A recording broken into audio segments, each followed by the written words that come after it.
How's it going, everybody? This is Dave Meltzer. We're going to be here for the next 2 hours talking pro wrestling. We got Brian Alvarez here. We'll be taking your phone calls and your emails, talking about all of the current news, Raw, Nitro, ratings, Mike Tyson. I can't believe that anyone is taking that story seriously.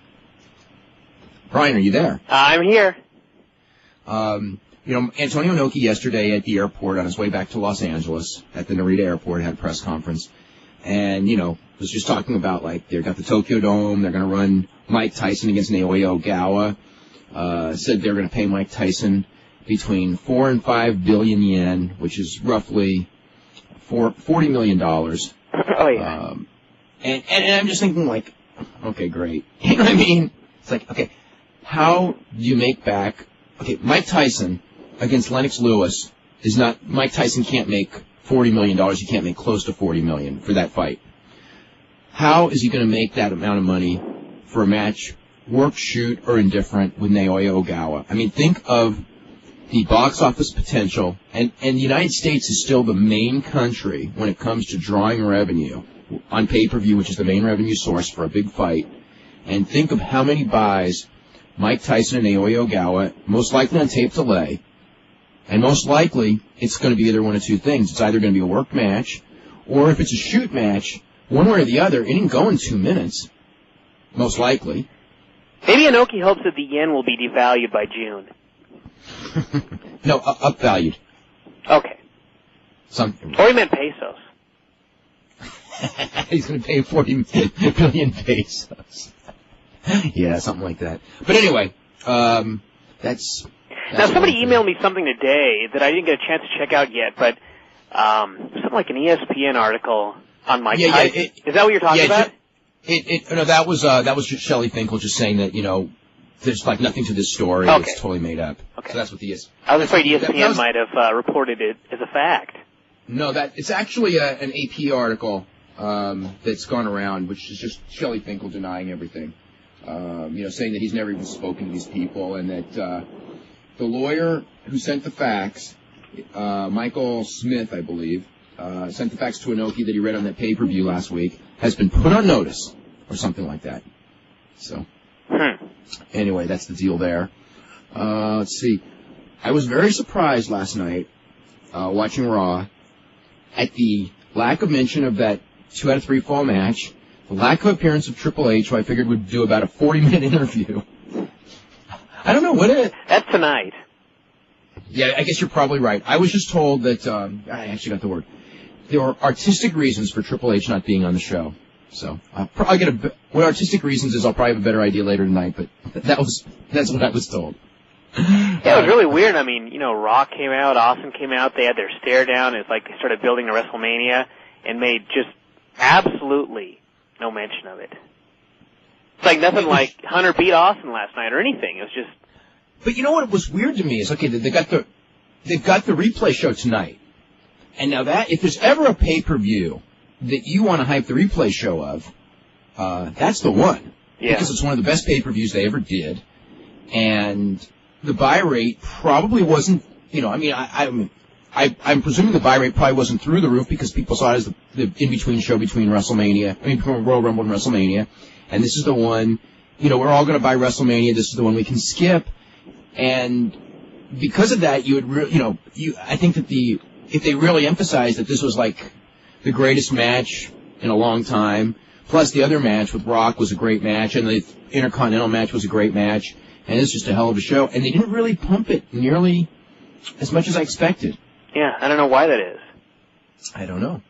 Maybe they were so embarrassed about the finish of the main event that they didn't want anybody to see it.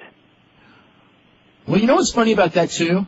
Did you notice with Rock in his interview? He noted that Kurt Angle kicked out of the People's Elbow, but never mentioned that he kicked out of the Rock Bottom. Yeah. I guess the way was it? Hebner just screwed up, right? Yeah, that's what it looks like. Yeah. I don't know. I totally can't see Kurt Angle screwing up, though, Why not? It's the finish. If there's one thing you're not going to screw up, it's kicking out of the finish. Most likely. I mean, if the plan really was to. But it's not like Earl Hebner's got a bad track record of screwing up, because if he was ever going to screw up because of nerves, we know when that would have been. Yeah. So he didn't do it. He didn't even let on that he was going to I mean, he repped that whole match in Montreal like nothing was wrong. And then he did what he needed to do and ran the fastest. He ran as fast as he ever has. Right after that. Let's see. Ratings. Got all kinds of ratings. And the XFL, in fact, did break the all-time record for the lowest rated show in prime time in the history of one of the four major networks with that it ended up with a 2.6. So that's a new mark that they can try to beat. Actually, overall, they were not down too much. The UPN game did a 1.4. That was down from a 1.5 last week. And the TNN game did an 0.9 national, and I believe it was a 1.1. So it's basically, within a tenth of a point. So it's just, again, very slight decreases for UPN and TNN. A little bit bigger decrease for NBC, but NBC still, when I look at the quarters, they had a pretty steady decline still. The other ones did not. Let's see. NBC opened at a 3.1 and got down as low as a 2.1 and then actually rebounded up to a 2.4 by the finish. For the TNN game, they started at an 0.7 and finished at an 0.1, which isn't really, that wasn't the kind of growth they had last week. And UPN, I think... An 0.1? 0.7. Okay. 0.7 and end up in a 1.0. Okay, 1.0. Yeah, for the finish. And the UPN was a 1.3 up to a 1.9 for the finish of the game. So, for the last 7 minutes, which went after prime time. Let me see. Let me look at these other numbers here for wrestling. Livewire 1.2, Superstars 1.2, Heat 1.8, no big story there. Raw did a 5.1, up slightly, and Nitro did a 2.1. I haven't figured out exactly what that is, if it broke last week's all-time low record. I guess it probably was a little bit higher than last week. I suppose last week 2.05. This one may, 1,681,000 homes.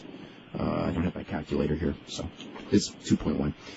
The main event, Jeff Jarrett and Dustin Rhodes, did set an all-time record for the lowest-rated main event in the history of the program with a 1.6. They broke a record that Flair and DDP set several years ago for a really pathetic match in Charlotte with Rick trying to play heel in Chicago against DDP. You can imagine how bad that was. It was a sucky match. Anyway, last night's match with Dustin and Jeff Jarrett, that match sucked too.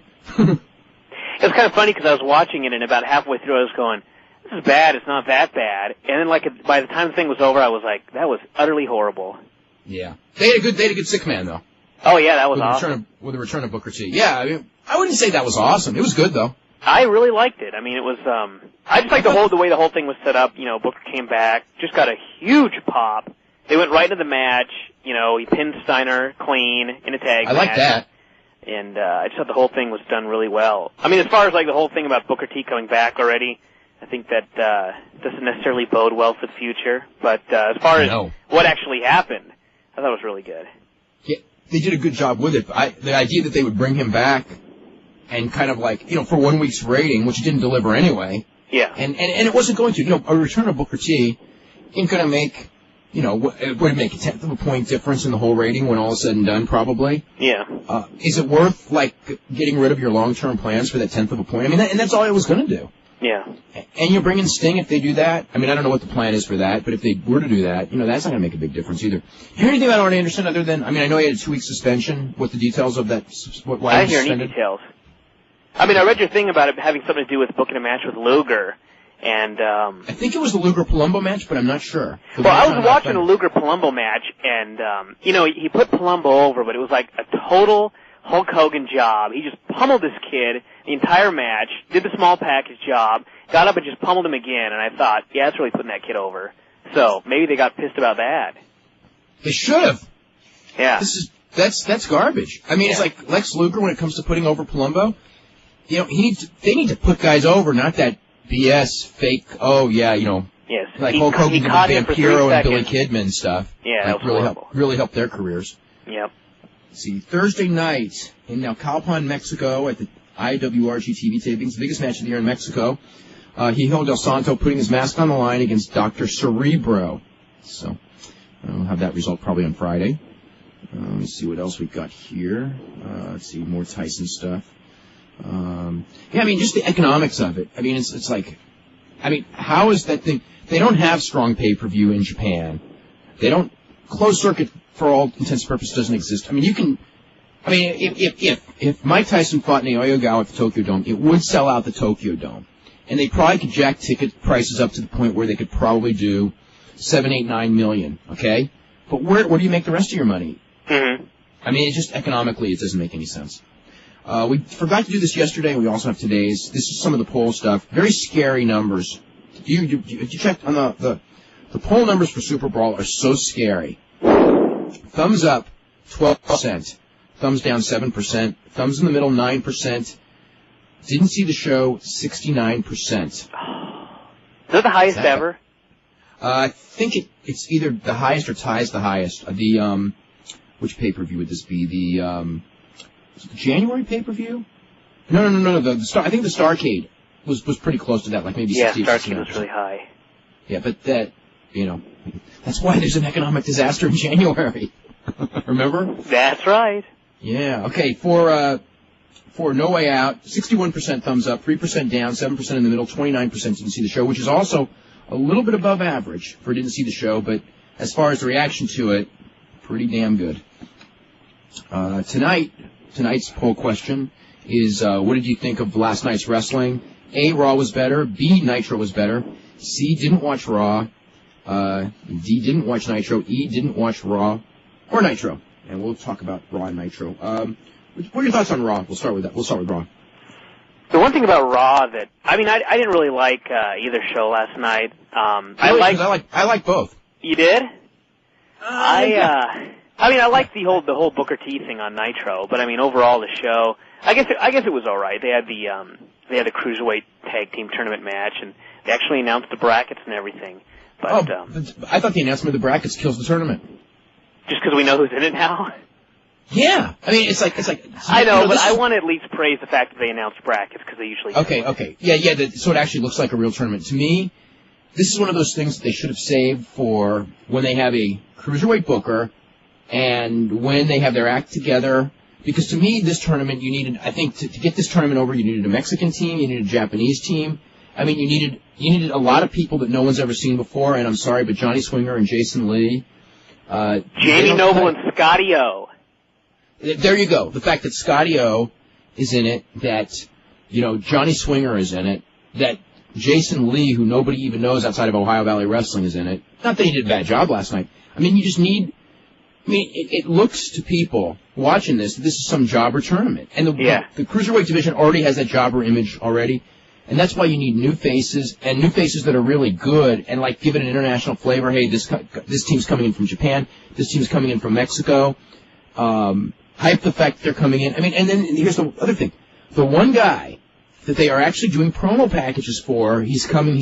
Kid Romeo is not in the tournament unless he's the Skipper's mystery partner. I think he's going to be. Oh, well. Okay, well then, at least that makes a little sense. But, and the other thing I thought was interesting during that match was, they did the Kidman and Ray match, and, here's Kidman doing a springboard shooting star press. And I know he's done it for years off the top rope and everything like that, but, poor AJ Styles, he had one thing really going for him, this fantastic move, and, Kidman used it. There you go. Yep. So, I don't know.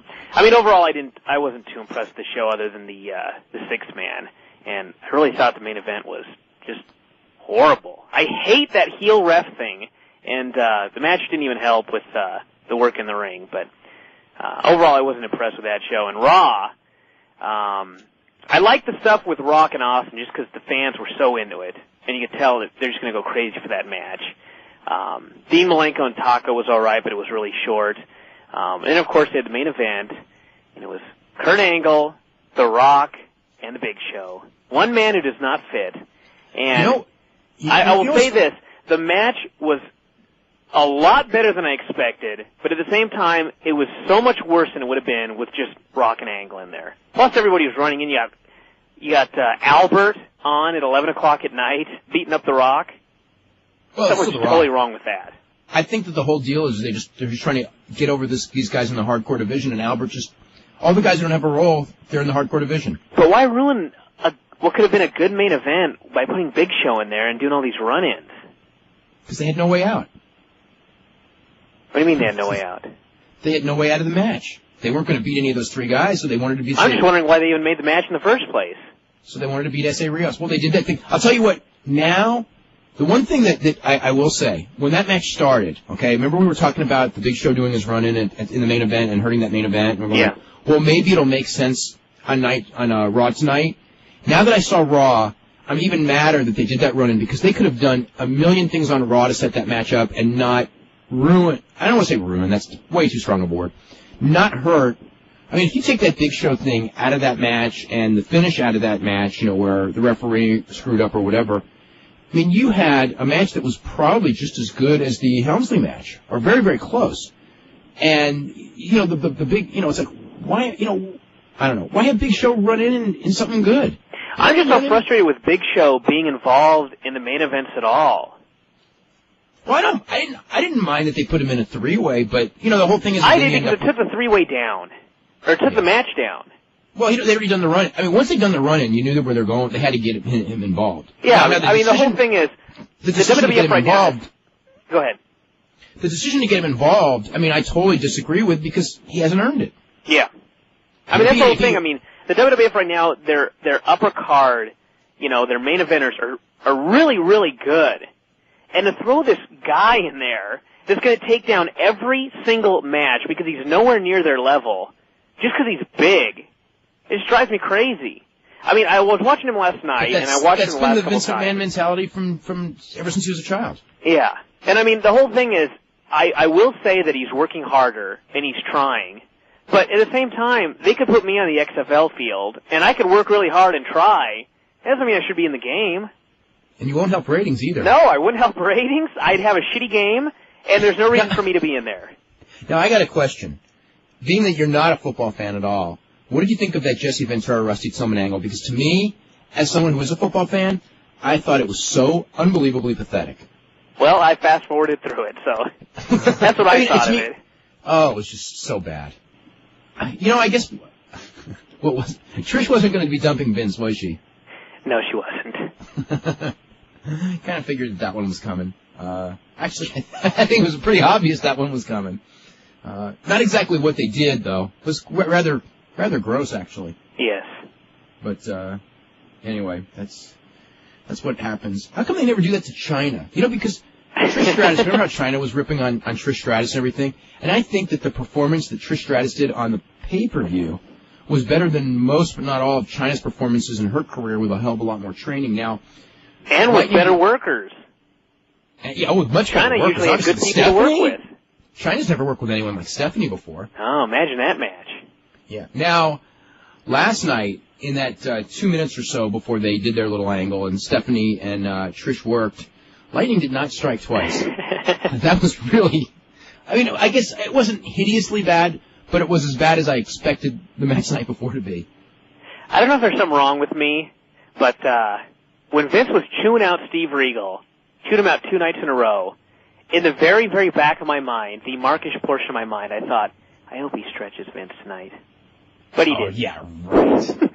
Right. I don't know. Steve Regal to me is like so great. He is. You know, hopefully when he gets back in the ring this time, he'll be able to get better crowd reactions. Yeah. Because he gets great crowd reactions for everything but his wrestling, and his wrestling is awesome. His wrestling, it's really good. But you know what? It's not the best thing he does. His acting is actually better than his wrestling, which is so funny because it's another one of those people that like WCW had and thought that the whole problem with him was that his acting wasn't good enough. Everyone knew his wrestling was good, right? You know, kind of like Steve Austin. Oh, you know, everyone knows he's a great worker, but he doesn't have any charisma. Yep. Oh, God. You know, or, oh, well. Let me just see if there's any other notes from that show. Nothing really. I don't know. I mean, what's Cat was trying to be Tammy Faye Baker. I thought that was pretty weak. Undertaker and Kane killing everybody again. Yeah, well, that was going to happen, wasn't it? I know, but... I guess Edge was off the show because of a bad back. Mm-hmm. So I think we talked about that. And but X-Pac and Justin Credible against Benoit and Eddie Guerrero was a pretty good match. Yeah. And obviously going somewhere with Benoit and Eddie, which is certainly, if they wrestle at WrestleMania and have a 15-minute match, it will not be the worst match on that show. I mean, Benoit didn't do like a face turn or anything like that last night, but I mean, there were some spots like when he was going up for the headbutt where he started to get that big pop. still as a heel. And I was sitting there going, this guy's going to turn babyface, and he's not going to be, like, huge, but they'll love him. Oh, yeah. Anything else before we start hitting emails? I think that's it. If I think of anything, I'll pipe in. It's from Todd Martin, who says, the line I found funniest on Friday was when Don Fry said that Bob was the craftiest shamrock of them all. Something about that was so funny. Actually, I think Frank is the craftiest of them all. That's my feeling. Someone goes, that was the way for Nitro to keep people from flipping over to Raw at 9. Actually, I think, even though I can't say it really worked or didn't work, the rating dropped from a 2.6 to a 2.2 when Raw started, which is less than a usual drop. I thought that, as far as the execution and the timing and everything like that, I thought it was pretty damn good. Yeah, it was. The one thing, I don't know if it was just me and I was just in a bad mood last night, but that segment was so long, it was like almost a half hour. And so, from that point forward till the end of the show, it seemed to me like there was a commercial just they doubled up constantly on commercial. Yeah, for spring break. Yeah, and I was thinking, if I were just watching this for fun, I'd been pissed and turned it off by now. Well, some people did. They did some of the lowest quarter ratings in the history of the company last night. For, what was it, for Canyon and Sean O'Hara. Canyon did a good job with Sean O'Hara, too. Mm-hmm. Actually, I thought Canyon was really good last night. And I understand, in fact, we should actually talk about Thunder real quick. We haven't done that yet. Last night's Thunder in New Orleans, basically, the first match is good, which actually on Thunder usually is the case. And the last match was good, which on Thunder usually isn't the case. And I heard in the middle was, you kind of skipped the middle. The tag team tournament, the Young Dragons beat Mike Sanders and Queewee. I heard Mike Sanders kind of didn't belong, but the Young Dragons were really good. And it was a good match. Sean Stacey against Johnny the Bull, I was told, was worse than you would think. And considering what I usually think of Sean Stasiak, that's impossible. That's not good. Shane Helms beat Johnny Swinger. I heard they kind of had a style clash, but it was okay. Mike Awesome beat Conan. I was told that was okay. Chuck Palumbo beat Disco, which I was told was horrible. Lots of run-ins. Rick Steiner beat Vito, which I heard was horrible. Then Canyon did an interview with a broom, which he said that the broom looked exactly like Ms. Jones, except the broom had better hair. And then he started giving the broom a pounding until the cat did a run-in to save the broom. God, they don't save the wrestlers. They save the brooms. And then Booker T. Did they say whether Kenny had a good match with the broom? Oh, you know what? Isn't that the saying? That he could have a good match with a broom? Yep. Well, we'll find out. But that was what they used to say about Ric Flair. He can have a good match with a broom, right? Yep. Yeah, I used to hear that, and I never believed it. Now, I think he once had a good match with a sports coat, but Booker T and Scott Steiner wrestled, which I heard was a good match. Both guys working really hard. Booker T had Scott beat, and Rick interferes for the DQ. DDP came out and gave both Steiners the diamond cutter, and a lot of other run-ins. All the usual suspects did run-ins after that was over. And I was told, good finish. So that's the deal. And I think it's so funny about DDP is he keeps running from Scott Steiner on every show, but his gimmick is, I'm not running from you. No, but he ran in on that. He ran in on him this time, and he gave him a diamond cutter last time in the 6-man. That's true. Yeah, he's playing mind games with him. But I don't know. That was kind of strange. Yeah, at least they're trying. Yeah. I mean, DDP. The problem with DDP is he works really hard, and he's a pretty decent interview, but he's just not the number one babyface in a company, and he is right now, unfortunately, because everyone else is gone for God knows how long. I don't know what's going on, and I should know, and I really don't, because it changes like every 2 hours. We'll find out if Sting is back next Monday. The plans are all out the window. I can't. I mean, I've heard that rumor, but I can't believe it. But then again, I should be able to believe anything by now. Yeah. Let's see.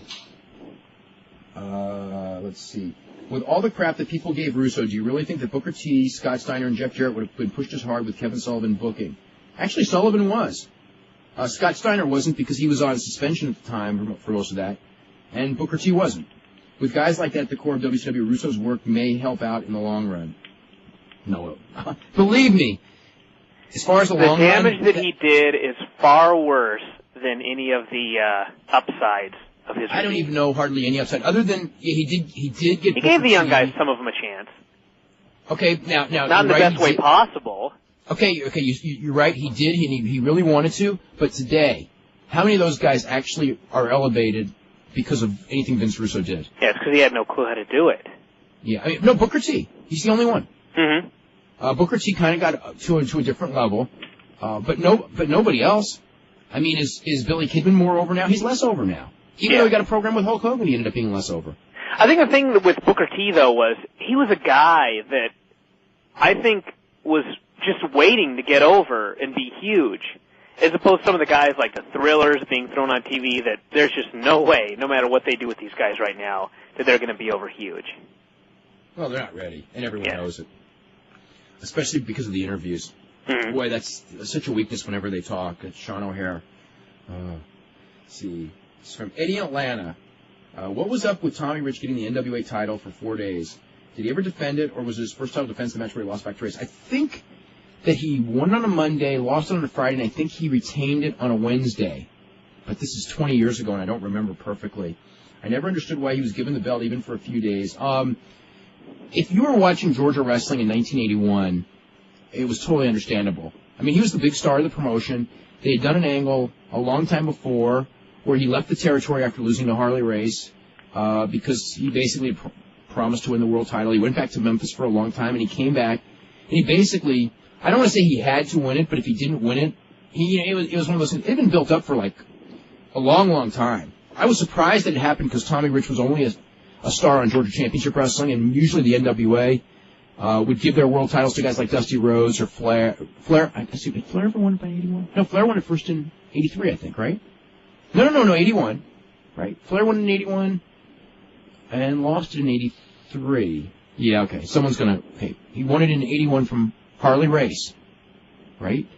In Kansas City. Okay. Where did he win? Where did he win from? God, I'm trying to remember this now. Or was it Dusty Rhodes? Do you remember this? I don't have my book in front of me. I don't have mine either.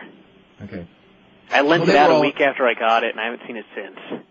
What, the title histories? Yeah. That is the greatest book. I should know all this. Let's see, wait. Ric Flair won it in September because I was coming back from a football game, and I turned on my tape at Georgia Championship Wrestling. They opened up by saying Ric Flair just won the title in Kansas City, and I was so happy. And then I had the worst date of my entire life that night. No, just teasing. Actually, I did. But I didn't care. Also, do you know what Austin Idol's up to these days? I know he's living in Gulf Breeze, Florida. He goes, I always thought he was a great talker and would have made a good NWA champion. He was a great talker, but he would not have made a good NWA champion because the NWA champion had to have good matches, and Austin Idol was not particularly adept at that. Let's see. I think it would be a good idea. Oh, my God. This is an interesting one. I know you're going to think this sounds stupid, so that means I'm going to listen to it all the way out. I think it would be a good idea for the WWF not to re-sign Triple H when his contract is up. Anyone can see that his influence will destroy the WWF and leave them in a similar state to WCW. He's held way too much influence, and as long as he's in the company, he's going to hold guys down, whomever he can, and will continue to be the center of the WWF. Guys like Benoit, Jericho will never be able to make it to the top with Benoit there to hold him down, and his departure would create more room for new stars to be elevated. Since the WWF has so much talent and is crowded at the top, I'm telling you, losing Triple H would not be the worst thing for their business. It'll never happen, and you know what? If they lost him, hey, they lost Austin, and it wasn't the worst thing for their business. The bottom line is they could lose Triple H and it wouldn't be either. Nevertheless, if I was in charge, I would have a hard time justifying not signing a guy who's done what he's done in the last 18 months. I mean, granted, there's upsides and downsides, but I mean, the thing is that if he's being a negative as far as his booking, the guy in charge should just not listen to his ideas. Yeah, I think the way the WWF is structured, it could never get as bad as it got in WCW. Maybe I'm wrong, because it actually got pretty bad when Michaels and Hunter and everybody were in charge, but... Yeah, that was a terrible period. I think Vince... If they brought in Nash, it won't get as bad as this WCW, it won't. No. But if they brought in Nash, it'll get bad. Mm-hmm. Because you'll have him who has to be on top, and Big Show has to be on top, and they're never going to have good matches. No. And then that takes away, what they built. Let's see. Wouldn't you love to see Benoit as a babyface go over Steve Austin as a heel for the WWF title at next year's WrestleMania? It's a good story. Yeah. I don't expect it. Benoit is the greatest babyface because fans want to cheer him because he's got a great work ethic and ability. And it would be a great match. Austin-Benoit matches they've had on TV have been great, no doubt. Great to see Benoit win the title, the biggest pay-per-view of the year. I can't get into Benoit as a heel anymore, and I'm happy to see them doing a turn. I hope they'll be able to turn Jericho heel so I know where's the face. Yeah, I mean, everyone expects that to come. Austin started taking chops. Never mentioned that during their last match. A lot of them. Yeah. Yeah. Does No Destiny and S.A. Rios' trunks refer to his future or his past? Actually, both. How could you not mention Christian as one of the best workers in the WWF? Oh, he's right up there, no doubt. He should be right up there with Benoit, Angle, Helmsley, and Guerrero. The only reason he isn't noticed is because he works tags and doesn't get the opportunity to work 15 to 25-minute single matches often. I think he's a better worker than Angle. I don't think so. I don't know. I mean, Christian's a really, really good worker, but when I watch Angle, he's got that Ric Flair thing in him, and I don't see that in Christian. Yeah. You know, I mean, Christian's he's really good, but Angle, just the way, like, when he takes bumps and bounces up and down, and his offensive moves are so good, and, you know, he does the suplexes so quick, and I would definitely rate Angle ahead of Christian as a worker. Let's see. He hasn't had a chance to be in the position where he can show how great he is. There's some truth to that. He hasn't been in a long singles program, and he is really good. He's yet to work individual matches with Austin, Guerrero, Benoit, Angle, Jericho, Helmsley, and look at how awesome he looks in the ring working with lower caliber workers. Well, the Hardys really aren't lower caliber workers. You know what I mean? Mm-hmm. But anyway, if you put Christian in singles competition, allowed him to work longer matches at the top, he certainly stands as being one of the top 3 or 4 guys in the company. He may very well, but I'm so scared of them putting him in singles competition because I think that because of his size, their mindset is that Edge can be the bigger star. Mindset that he won't be a star. That's why I always was against the plans to break up Edge and Christian, because I always thought that with their mindset that they would try to give Edge a real big singles push, and he may not be ready for it, although he probably will at some point, and Christian will just flounder. Yeah. And be like, you know, in that Dean Malenko, Perry Saturn level, just because, you know, even though he's a good worker. So, okay, first off, do you think Trish is a better wrestler than Lita? Yes. Okay. Lita, I mean, Lita flies. She's got some really good flying stuff, but I just watched, like, her basics, and they're really bad. Yes, they are. I know it sounds strange because of all of Lita's high spots, but I think Trish's mat technique beats, might have beat Lita's match with Molly Holly. Whatever. He's just talking about different matches. Second part, after Raw, what do you think will happen to Trish? I certainly hope she doesn't get stunk with another 600-pound anchor known as Test and Albert. Is she getting Jericho Benoit disease after a great pay-per-view performance and then is being underused and forgotten? Maybe she should be named Trish Stratus. Yeah, that was pretty cute. I got to make one more comment about last night. In that the mixed tag, the girls are just going at it and everything like that, and they did this spot where they both just fell down. Oh, that was so bad. And they cut to a shot of Vince, and then they cut to a shot of Regal, and they're both standing on the apron like, what in the hell was that? That was so awesome. Yeah. You know what? That's an interesting idea. How about Trish Stratus and Chris Jericho as a heel combination? I was thinking it was going to be Trish and Benoit as a babyface combination. As a babyface combination? Yeah. Maybe. Do you think they will hook up Shawn Michaels and Trish Stratus? That could lead to either Vince against Shawn or Hunter against Shawn. I can see Hunter against Shawn. I do not want to see Vince McMahon against Shawn Michaels. I mean, and I don't think Shawn Michaels wants it either. It's pretty tough. How long was Haku's contract that he recently signed? I don't know, but most of the contracts are 3 years with an option for a fourth. Where is Karen McDougal, the Playboy Playmate that the WF signed to a developmental deal? I don't even know. When does Rob Van Dam return from All Japan? On the 4th. What are the ages of Simon Diamond and Super Crazy? I don't know how old Simon Diamond is. I think Super Crazy is about 20. This is off the top of my head. I'm thinking about 27. That's close. And when was the first pro wrestling match staged at Madison Square Garden? You know, I don't know that was in the 1880s or 1890s. Yeah, and we have an email about that a while ago. The first one? No, I don't remember one. But it was way back before, before there was a telephone, probably. Back when it was an actual garden. Yeah, probably. It was the old Madison Square Garden. There have been like 3 or 4 of them. Okay, let's see. I had not seen Dean Malenko wear the light heavyweight title in months. Yeah, when he came out with that belt, that was quite a surprise. Yes. So, wow, I thought that thing didn't exist anymore. Do you think that match last night took place because of what Jim Ross said in the Ross report? No. No.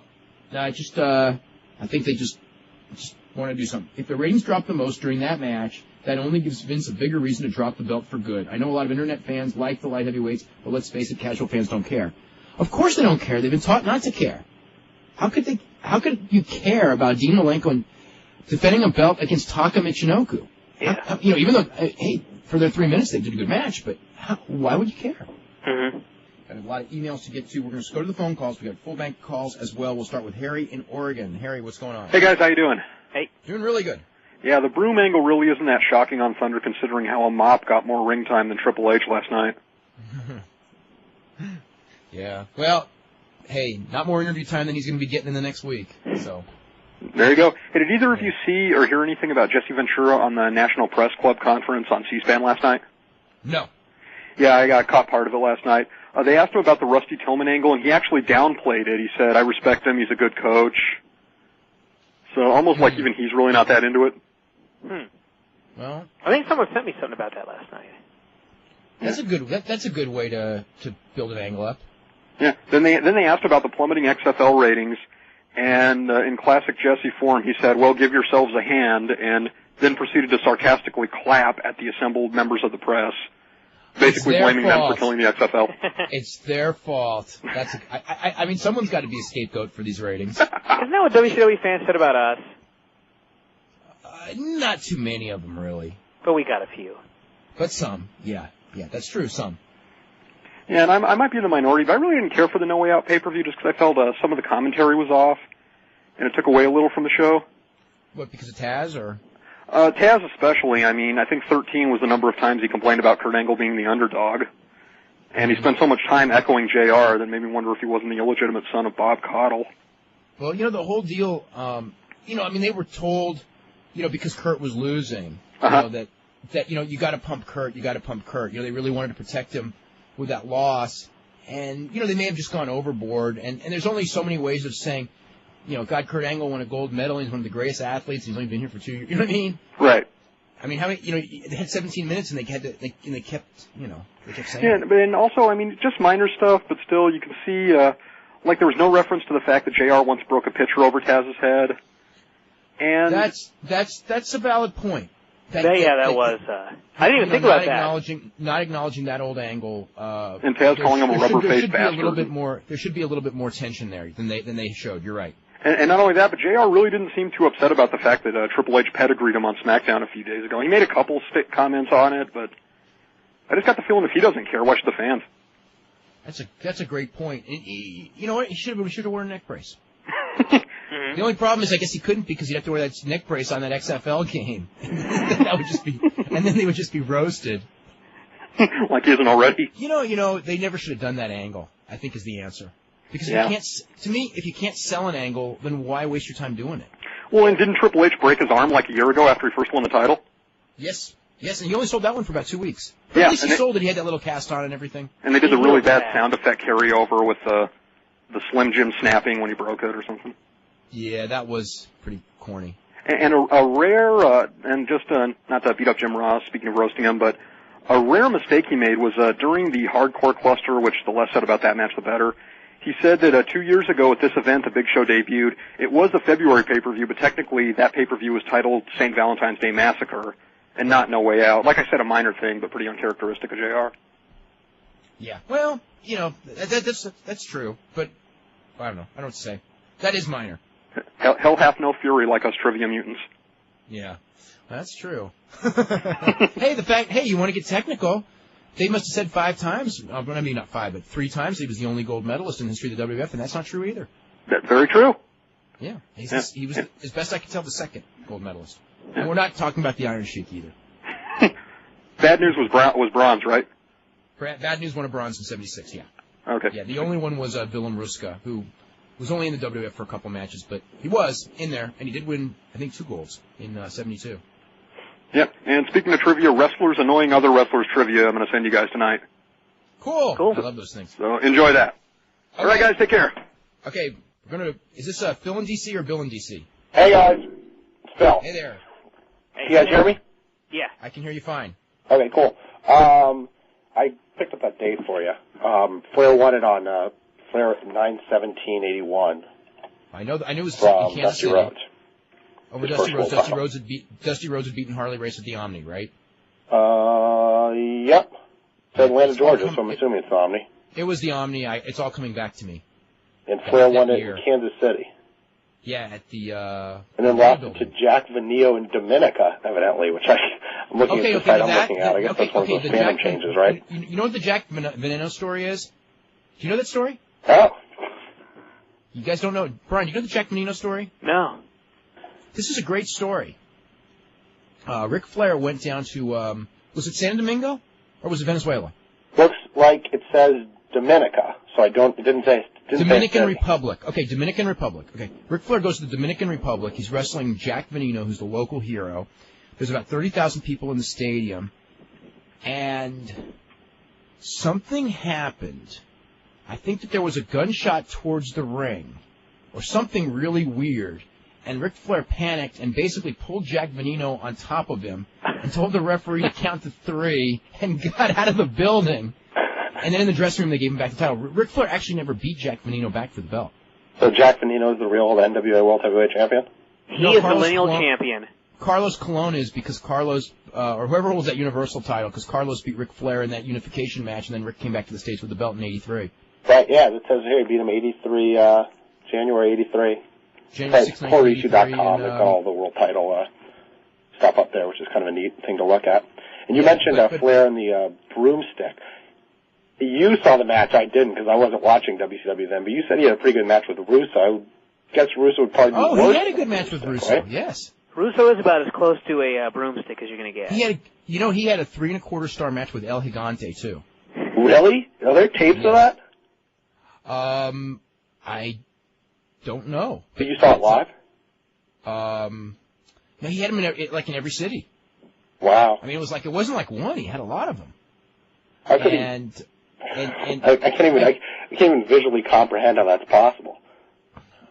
I mean, I don't understand. Like, El Gigante couldn't sell anything. How could Flair beat him? I think roll him up or something? I think they probably did a dusty finish. But in those days, he was Ric Flair. You know what I mean? That's true.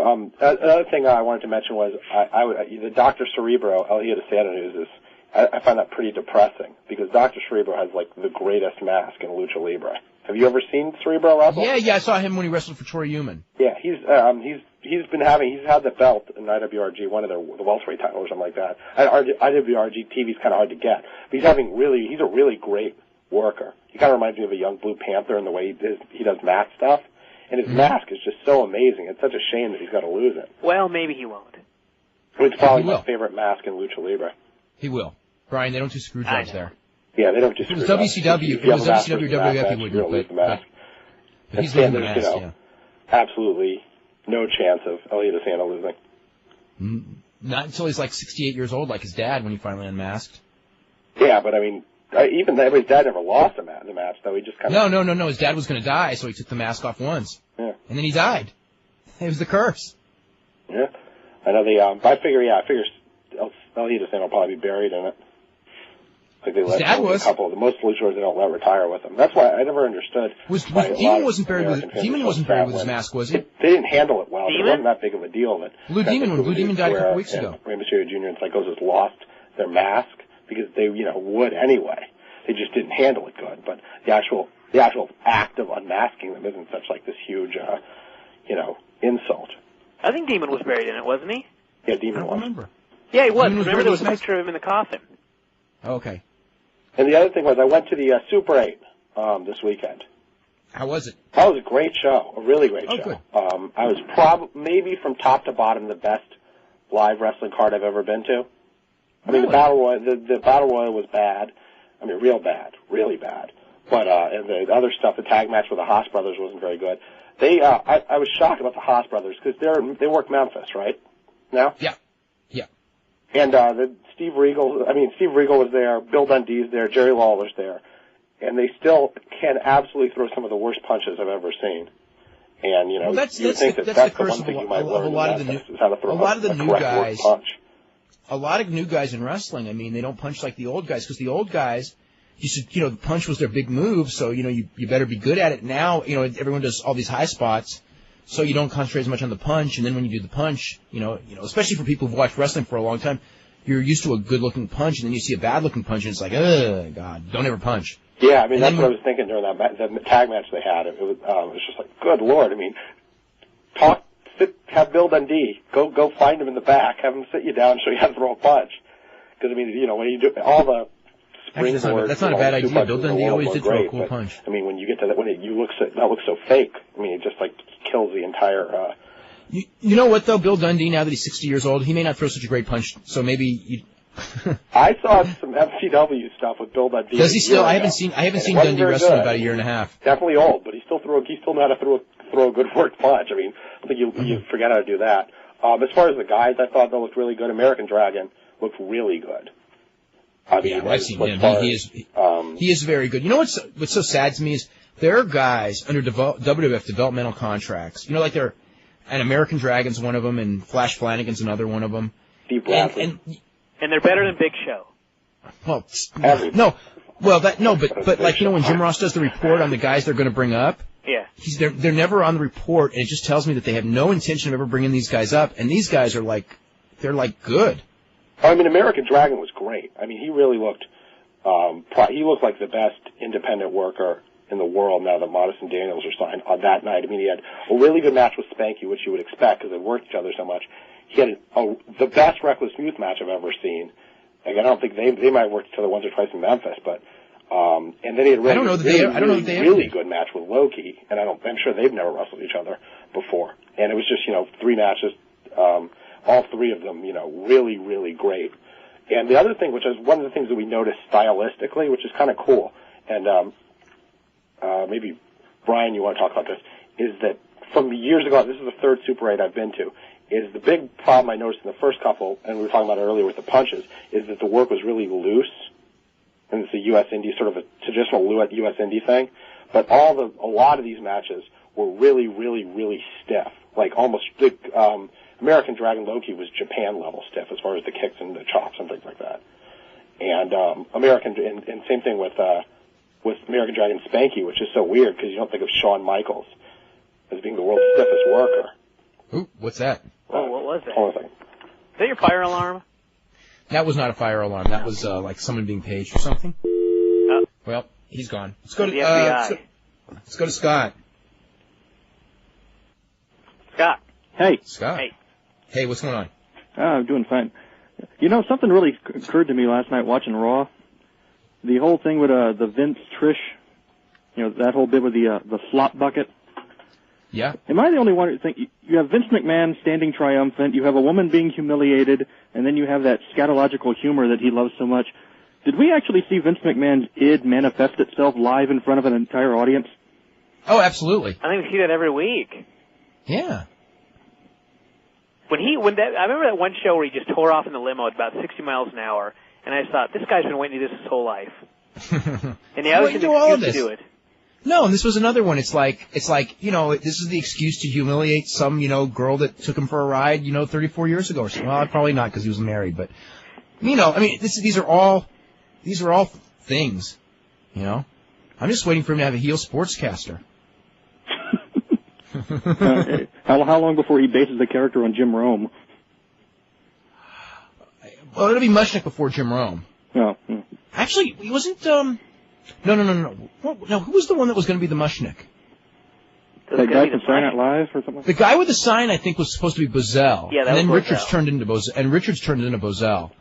There was something, they were doing a Phil Mushnick at some point, too. I'm trying to remember. I will.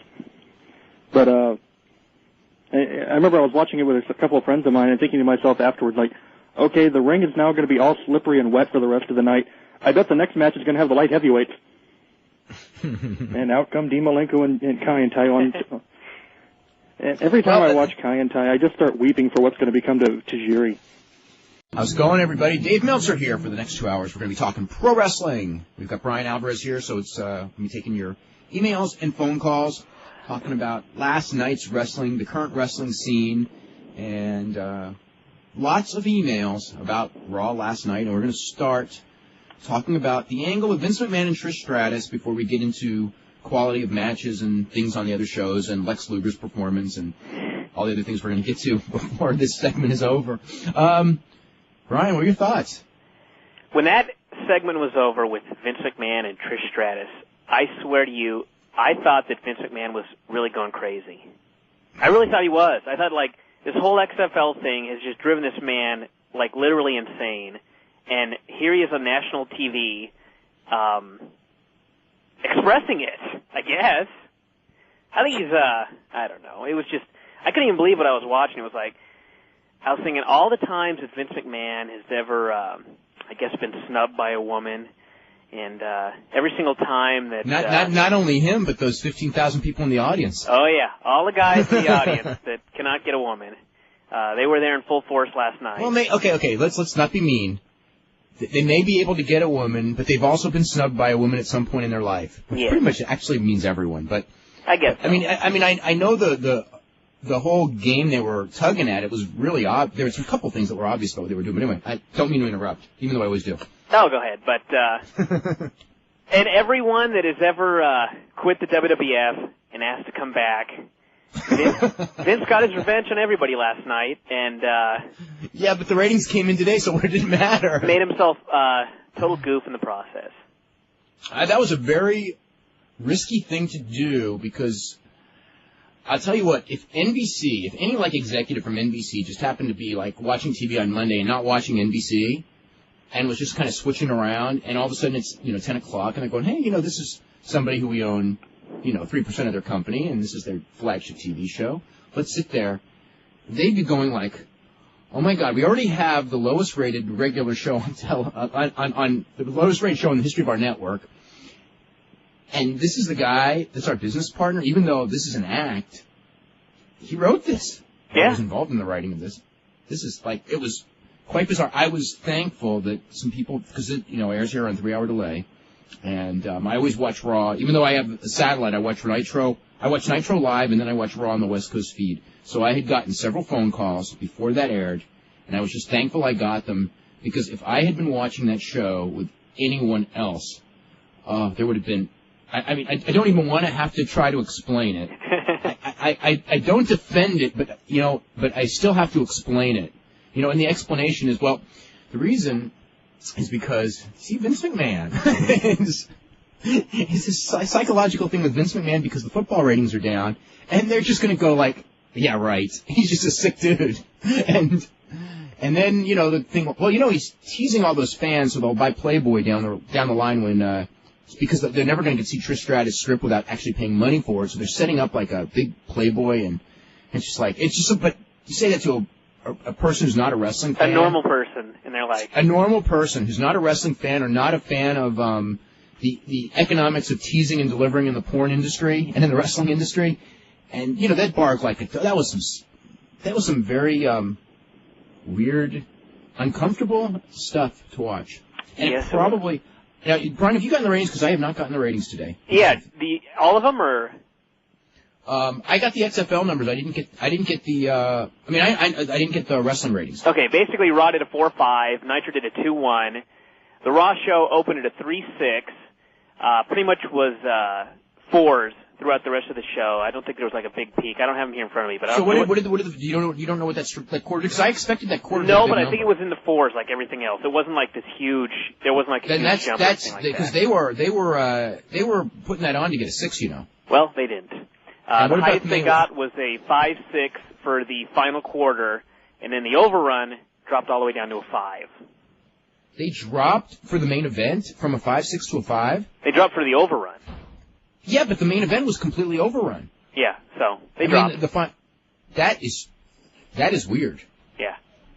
I don't know how to explain it. Nitro was low 2s for the first hour. You'll love this part. When the fake Dusty came out... What was the first hour for total? 2-3? Like a 2-2, 2-3. Okay, well, that's what it's been. Yeah, the first hour averaged 2-3. Okay, so that's what it's been doing most weeks. Fake Dusty came out. It hit a 2-6 right before the top of the hour. And then after the top of the hour, when the real Dusty came out, dropped down to a 2-1. Well, Dusty was a one-shot deal. And unfortunately, even worse than that. Dusty came out. Dusty came out. The real Dusty came out like 30 seconds before the hour break, and that was the timing of it. Right when people are about to switch, all of a sudden you see the real Dusty there, and you try to save the quarter. Now, the negative of it is those guys were aside from the fact that was a real bad skit, they were stretching and stretching, trying to get, as much into that quarter, and I think they ran out of steam about 7 or 9 minutes in, so they didn't get the whole quarter, keeping Flair and Dusty out there. Yeah. And I think everyone knew that when Flair and Dusty were done, people were going to switch to Raw. Well, they did. It went from a 2-1 to a 1-6 for the Cruiserweight match. Oh, God. And stayed 1-6 the rest of the show until the final quarter, which did a 1-9. No. Not a lot of good news. The XFL numbers were not good news either. It was 2-4 for NBC, which was not the all-time record, lowest, because there was a hockey game once that did a 2-3, which we found out about, which I didn't know about a week ago. But the final hour from 10 to 11 did set a record for the lowest rated hour ever in prime time. The final hour of that Saturday Night Football game did a 1-9. Oh, my God. And the previous half-hour low record was, I don't know what it was. It was thought to be a 2-4, but I guess it's probably a little lower than that. But the 1-9 is an all-time record for an hour, which, the Ventura-Tillman feud was dead on arrival. Actually, we'll talk about the XFL in general.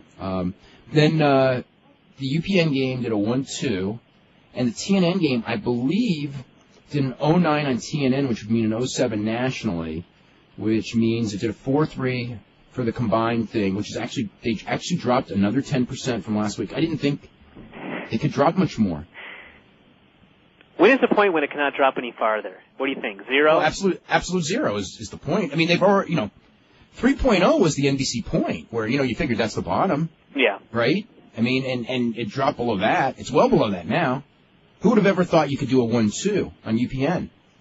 I mean, they were expecting, what was that preseason thing? 3.0 was their, because it was 5-5, 3-0, and 2-5 was how they were expecting to deliver their 11. I think I'm most surprised with NBC. I think I could have predicted the low UPN and TNN. I don't think I would ever predicted that low. This low on NBC. That low. I mean, I knew TNN was not about to do a 2.5 every week. Mm-hmm. Now in 07, 09, I thought maybe maybe not though, because Arena Football didn't do that well on TNN either. In fact, it's a lot worse. But the UPN number surprised me a lot. Mm-hmm. A 1-2, I never thought they would get that low. I mean, I thought a 3-0 they weren't going to get, but I thought they could keep it 2. Yeah. Whatever. Let's go back to. We haven't talked about Linda yet, have we? Okay, let's talk about Linda. Her comment. Linda was at the Bear Stearns annual investment meeting, and they asked her about the XFL, and she said that they're committed to it throughout for the rest of the season, and then said something, and I don't have the quote in front of me. I wish I did. That's why I had you say it. Okay, well, it was something to the effect of, we have to examine the viability of the product in the current marketplace. Yep. Which I thought was a very ominous quote. I think the fact that they even mentioned it means the decision has already been made, and it's dead. Oh, I think the fact that they're doing the cheerleader thing means now they're just trying to, joke their way through it. I'm just amazed. Save the season? Well, I guess you can't save the season. No, you're not going to save the season. Survive the season, maybe? They're not even, they're going to survive. You know that they're going to lose a lot more money this year than WCW lost last year? I mean, a lot more. Mm-hmm. I mean, as far as XFL as an enterprise, which, when we all talk about how bad WCW's doing, just think about that one. And they don't have any Hulk Hogan and Kevin Nash salaries to, add up to that debt. I mean, their debt is adding up the hard way, with low salaries. Yep. With all those $45,000 a year guys. Which actually brings us to the poll on the website yesterday, which was the prediction of the fans for the future of the XFL. They won't even finish the season, 6.4%. They'll fold after the end of the season, 49.3%. They'll play one more season, 34.8%. And I seriously need to know who these people are, but they will continue playing for years to come, 9.5%. I'm really surprised that even 34% think that they're going to do next year. Yeah. I mean, they may, but I'm surprised. On this web poll, the poll on the IATA site, what do you think will be the number 2 sports entertainment group in the United States 1 year from today? WCW, 52%, which means that people think that means half the people think they're going to be around in a year. 23% say UFC, 2% say Pride, 6% say another foreign company like New Japan or AAA, and 17% say a new startup company. Today's poll is on Monday Night's Wrestling.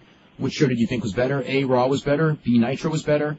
C, didn't watch Raw. D, didn't watch Nitro. E, didn't watch Raw or Nitro. We should probably talk more about Raw. I thought, Paul Heyman was the announcer. They mentioned Jerry Lawler's name. There's already a flood of people who now think that it's all a work. And I don't know. This is not like the Bret Hart thing where I can tell you what it is because I know. I mean, I've talked to everyone involved. How can I say this? I don't trust them implicitly. Actually, one of the people who would know, I really do trust, so I think it probably isn't a work.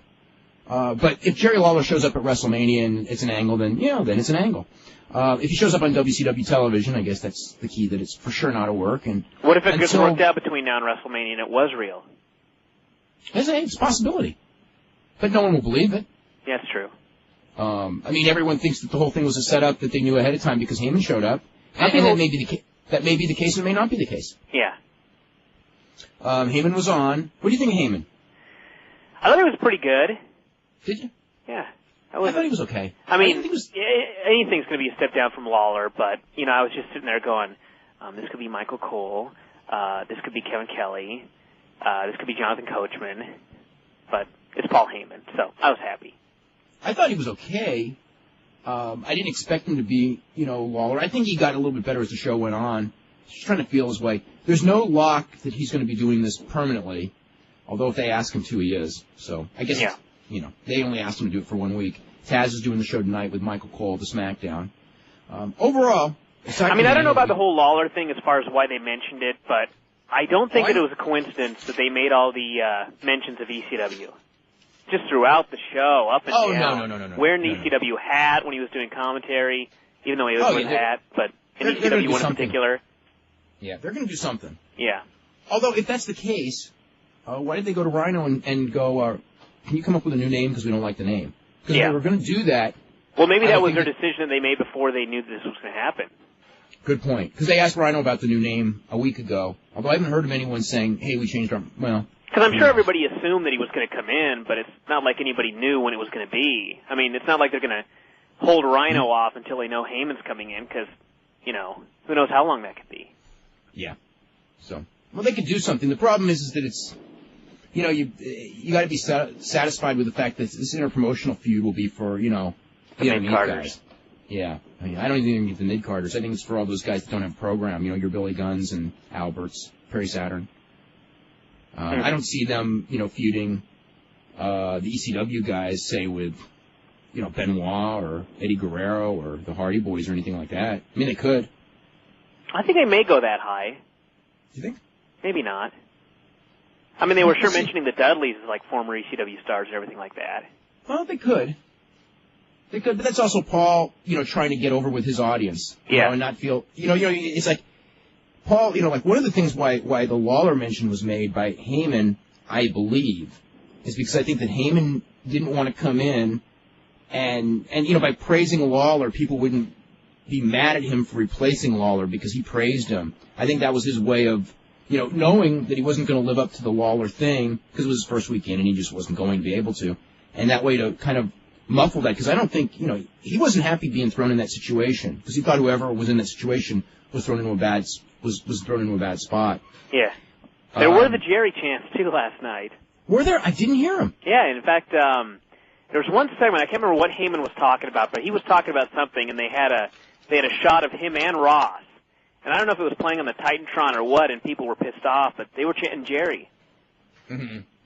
I didn't know that, because I guess I wasn't going to see any signs if there were signs in the audience. You know what? In fact, they didn't. That's interesting. They did not go to the audience for signs very often. Yeah. Oh, I didn't even think of that until right now. How did you like Hunter's pop when he first made his return? Man, what a surprise that was. Yeah. That was the... what's so weird about that is he never acknowledged that remember last week, the reason they didn't put him on Raw was because they were selling the injury, although they forgot to tell us. And then he comes back and, boy, he sold that injury. Oh, yeah, I was beat up so bad. It's like, I need to take a few days off. Yeah, he was like, I was tired. Yeah. I had a tough match. I'll just take a week off. Yeah. The funny thing was he comes out there and he just gets this enormous babyface pop. He gets in the ring. They're still cheering like crazy. He starts cutting his promo, running everybody down. And they start booing and everything like that. And he just had a smirk on his face. And it's just like, I felt like I was reading his mind. This guy just going, I have these people in the palm of my hand. They absolutely totally love me, but they'll play along and boo me as a heel. It's like, what a position to be in. Yeah. I thought overall, aside from the Trish thing, I thought that was a pretty entertaining show. I thought Guerrero and Jericho with Benoit thing, I thought that was well done. Mm-hmm. Good match. Very good match. Hardys and Dudleys was pretty well done. Fairly good match. Fast-paced. Main event, I thought main event was tremendous. Oh, yeah. Those guys are awesome. Fast-paced, you know. I was so happy when it was over that there was no Big Show run-in. Because I was sitting there about halfway through going, God, these 4 guys are really damn good. And I just was thinking, they're going to have the Big Show run in and ruin this. I just know it. And they didn't, so I was happy. Now let's get to Lex Luger. That was the most. Is it time for a break yet? 3 minutes. 2 okay. minutes. I guess we have time. That was the most. We'll talk about the rest of Nitro afterwards. Lex Luger. Now, when they announced that match on Friday, okay, I knew it would be him. I knew what Lex Luger was going to do. I knew he was going to lose, and I knew that he was going to put on this match where it was so obvious he was going to lose, and that Sean O'Haire was not getting over. And Sean O'Haire was not elevated. It did him no good to be part of that match. Lex Luger did every single move in the entire match like he didn't care. It's amazing that every move and every transition you could just read on his face, I don't care. I don't care. I'm doing a job. This guy's not in my league, in my mind, and I'm doing a job. And this place is garbage, and I'm putting no effort in. And I want you all to know, I'm putting no effort into this match. I mean, it was unbelievable watching it. I know. It was everything he did, everything he normally does in slow motion, and it was even slower on this show. And I think that not only did Sean O'Haire not get over, I think they actually hurt him with that match. Because, first off, he came out of it looking like he didn't beat anybody. Because Luger was just whatever. Who did he really beat? Plus it took somebody running in and everything like that. Plus, they did the goofball Plus, the nature thing of that run-in. You know the other things. The way that match was done, where you had Bagwell and Palumbo both running in and running around, and the referee seeing it. Yeah, right in front of the ref. Right in front of the ref, and the ref doing nothing at that point in your mind. I mean, I know it's at that point in my mind, it's like that click off. It's like, this is all garbage, nothing matters, because they're running in front of the ref like that. So if he wins, loses, or whatever, none of this it's already past the point where any of it matters anyway. Yeah. And then they do the thing where he does the Scotty Too Hottie deal, where he does a little flip off the top and blows his knee out. And I thought, would Hunter ever do something like that where he was a klutz? No. Would Rock? No. Would Steve Austin? No. Would Goldberg? On purpose? No. And they do it with Sean O'Haire. It just made him look like such an idiot. And then when he gets the win, Bagwell gives him the blockbuster anyway. Yeah. And plus the win, the big move was not his Shanton bomb, it was Bagwell's blockbuster. Yeah. You know, he did it on Luger first. Yep. So, his thing was just an afterthought. I thought that the Cruiserweight guys worked their asses off. I think they did way too much. I mean, they were diving to the point where it was just... There were like 3 dive series. Yeah, it was one at the beginning, much one in the middle, and one at the end. Yeah. I mean, they overworked. And then the camera worker, the director was totally out to lunch. She was missing stuff all over the place. Although it probably would have been fairly hard because they were doing stuff all over the place. It's pretty hard to catch everything. But even in the main event when Paige hit or what happened? Oh, Rick hit his bulldog and goes for the cover like it's going to be the finish, and they cut backstage. Oh yeah. How can you miss everything on a show like that? It's not the first time that's happened either. Also, I thought the segment with the cat in Canyon in the hospital was so lame. I mean, it was just like, I don't know. I was having this thought of the Steve Austin Undertaker embalming angle from a couple of years ago, which I hated, and this was sort of like, it wasn't that bad as the other one, but it was just so weird how the cat would be, saving the girl. And then he's the babyface saving the girl. Okay, first of all, that he's waiting in the hospital for the run-in anyway. Okay, so he saves the girl, and then he gets beat up. Mm-hmm. Then he makes his comeback. Then he gets beat up again. Then he makes his comeback. And I'm just thinking, can't you just do your little message. The longer you're in here, the worse it gets. Plus, everyone at home is going, well, where's all the staff? Oh, yeah, and she's screaming for help. At least she got her face back on TV. I thought we'd never see her again. We got to run to a break right. Yeah. Anything is possible these days. I was just watching it, and it was like the poor man's Steve Austin, Vince McMahon. And right when the brawl started, I thought, okay, bedpan. There's the bedpan. Okay, defibrillator. Oh, there's the defibrillator. It's just like the exact same thing, but not nearly as funny. Well, and plus it's a copy. Yeah. And plus it just, like, was so... I mean, like, with Vince McMahon and everything, it really was funny. And this was just, like, a whole bunch of stuff thrown out there to copy, but with no... I mean, the humor wasn't there, even though it was like a bad attempt at humor. Yeah, yeah. And tomorrow we're going to be having a taped show, because I'm going to be out of town, and it's the show with Bobby Heenan, Frank Shamrock, and Don Fry. Is an awesome show. Brian is the fourth funniest guy on the show, me being last again. And anyway, that's tomorrow. Thursday it'll be Brian and myself. Friday we're going to have Les Thatcher on, and next week we got a full schedule. We got Jeff Merrick's going to be in next week. Cody Monk from the Dallas Morning News for the first time on the show. Ken Shamrock will be on right before he leaves for Japan for the Pride fight, and Luthez next Monday. Luthez, the many people's pick as the wrestler of the century, just before his 85th birthday. He'll be turning 85 on April the 16th. So he will be the oldest guest because he's only done the show once and he was a year younger at the time. A year and a half younger. So anyway, so those of you, if you have any questions about wrestling in the 30s, 40s, and 50s, which almost none of us were born that are listening to the show, but any curiosity, everyone from that era, with the exception of a handful of people, are dead. This is the only alive man who was actually the top guy in the business during that entire period, or one of the top guys during that entire period. And it's the closest thing to a first-person story that, or a version of history that we're ever going to get. So you got to rely on 50-year-old memory. It is a first-person version. Yeah, no, that's what I mean. In some cases, it's going to be a 70-year-old memory, but it's the only one who was actually there. Yep. I mean, Mushnick's not even alive anymore. I'm talking about Sam. Sam Mushnick's not even alive anymore. So there's nobody else. Barnett, but Barnett never came along till the 50s. I mean, so that's. I'm trying to think who else was like really on top that's still around. I mean, Stu Hart, but Stu Hart was always up in he started later and he was always, pretty much up in Canada. He wasn't involved in the mainstream. I mean, I'm sure there's some people around. Hogan? Most of those... Okay. Anyway, we were talking about Nitro. We talked about that the thing with Booker T. Or actually with Nick Dinsmore and Chris Benoit.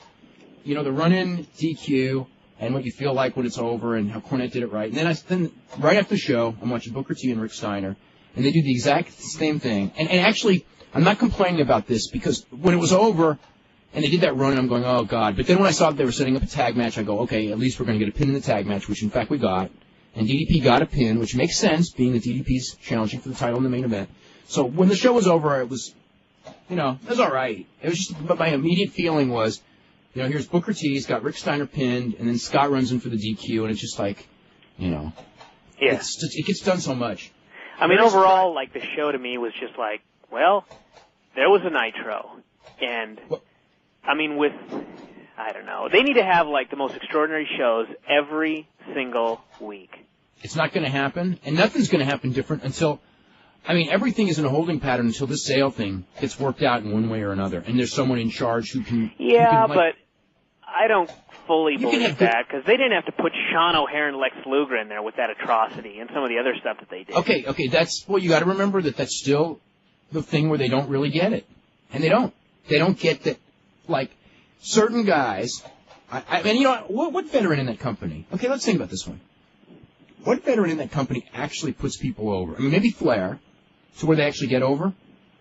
Luger doesn't. Nash doesn't. He can lose when was the last time, when the few times Nash loses, he doesn't put the other guy over. Who are the other top guys? Jarrett can to an extent if they really want him to. Yeah. He will do it. Steiner really doesn't. Page doesn't. When Page loses, he rarely puts the other guy over. A young guy. Maybe a top guy he will, but like I remember when Paige worked with Kidman and everything. I'm thinking back to Kidman. Yeah, when Paige worked with Remember Kidman. that one? Paige lost to Kidman, but he didn't put Kidman over at all. Mm-hmm. So most of those guys, I mean, the problem with them being clever enough to lose via pinfall, it's like Scott Hall used to do. Scott Hall lost more matches by pinfall than anyone, and he never put anybody over. Yeah. Except for Goldberg. Well, I think everyone kind of put Goldberg over because they knew they had to. Because maybe somebody would, like, tell Goldberg, hey, Bill, they really double-crossed you, and, you can't get mad, he's so big. But as far as, let's see, very surprised to see Chavo Guerrero beat Shane Helms. Didn't understand it at all. Is that a pay-per-view match? Yes, with Shane challenging for the title. So in the non-title match, the champion won. Did not understand that. Probably because Shane's going to beat him. Okay, then if he does, then that makes sense. I mean, with the entrance they gave Shane and I like that. The fact that he got beat, I think it's like almost a certainty that he's going to go over. Okay. I thought that the entrance for Shane was really good because that is one thing where I saw it, where you see an improvement, and that is one of the areas they need to improve is ring entrances. And the other thing I thought Kid Romeo showed a hell of a lot of charisma. Yeah. I thought he did very well. I don't know if it was, because I mean, right when he debuted, I don't know if it was his music had like crowd cheering added to it or something like that, but it seemed like people were really reacting to him. But then as soon as the music was over, the place just died. So I think there was a lot of noise piped in. Okay, that had to be it. Because I asked about that. I thought, wow, Kid Romeo got a really good reaction, and I was saying, like, that shows what happens when you actually build somebody up rather than have them just appear. And it's like, well, a lot of that was piped in. So. The funny thing was, right when the music ended, everybody died immediately. And right then I thought, okay, something's up here. Yeah, but they, again, like all those guys, I mean, you certainly can't fault those four guys for a lack of effort in that match. And as far as the Dusty and Flair thing, I was, I guess because I grew up watching those guys, especially Dusty, I really grew up watching him. I was just sad. I was sitting there going like, I wanted them, I mean, I know that in the ring, Flair took a bump for something that Dustin Rhodes forgot to do, and Flair just went down. It was the most ridiculous looking thing. And then Jarrett took that bump that they showed not in slow-mo, but in the replay, that Dusty's elbow came nowhere near him and he took a bump. So that stuff was sad. But what was really sad was when all was said and done, I mean, I knew physically Ric Flair in that costume, and he is 52 years old, and Dusty, Dusty's been retired forever, that, they're not going to give us something physically that's anything special. But I really figured when they did the mic work, Dusty Rhodes doing mic work for the second time on TBS in years, and Flair, when Flair has an issue and knows what to do, Flair's one of the greatest talkers of all time, and Dusty, to his credit, probably is one of them as well. And I just thought that they both came off like such old men trying to talk. They didn't have it. And it was in Greenville where, all those people grew up watching Flair and Dusty in the 80s, and I just felt Were they in sorry for Greenville last them. night? What? Were they in Greenville last night? They were in Greenville, yeah. Of course, none of those people want to boo Flair, you know that. Oh, yeah. But I mean, forget about Flair. I mean, they will cheer Dusty, those people. I mean, the thing to me with Dusty was, I didn't understand one word he said. No, his interview was so weak, other than going on and on about finally getting to call Flair Fat Boy, since Flair called him Fat Boy for, 20 years. And then, the other thing, there's something about Flair in that makeup, and wearing those pants, so he looked like he was 400 pounds, and then Dusty, who really is, looking like he's 400 pounds. And, the idea of those two guys being old, just, hit you in the face. I mean, I think it was too much, it was an exaggeration of Flair, but there was enough reality there where it just was like, oh my God, these guys are just so old.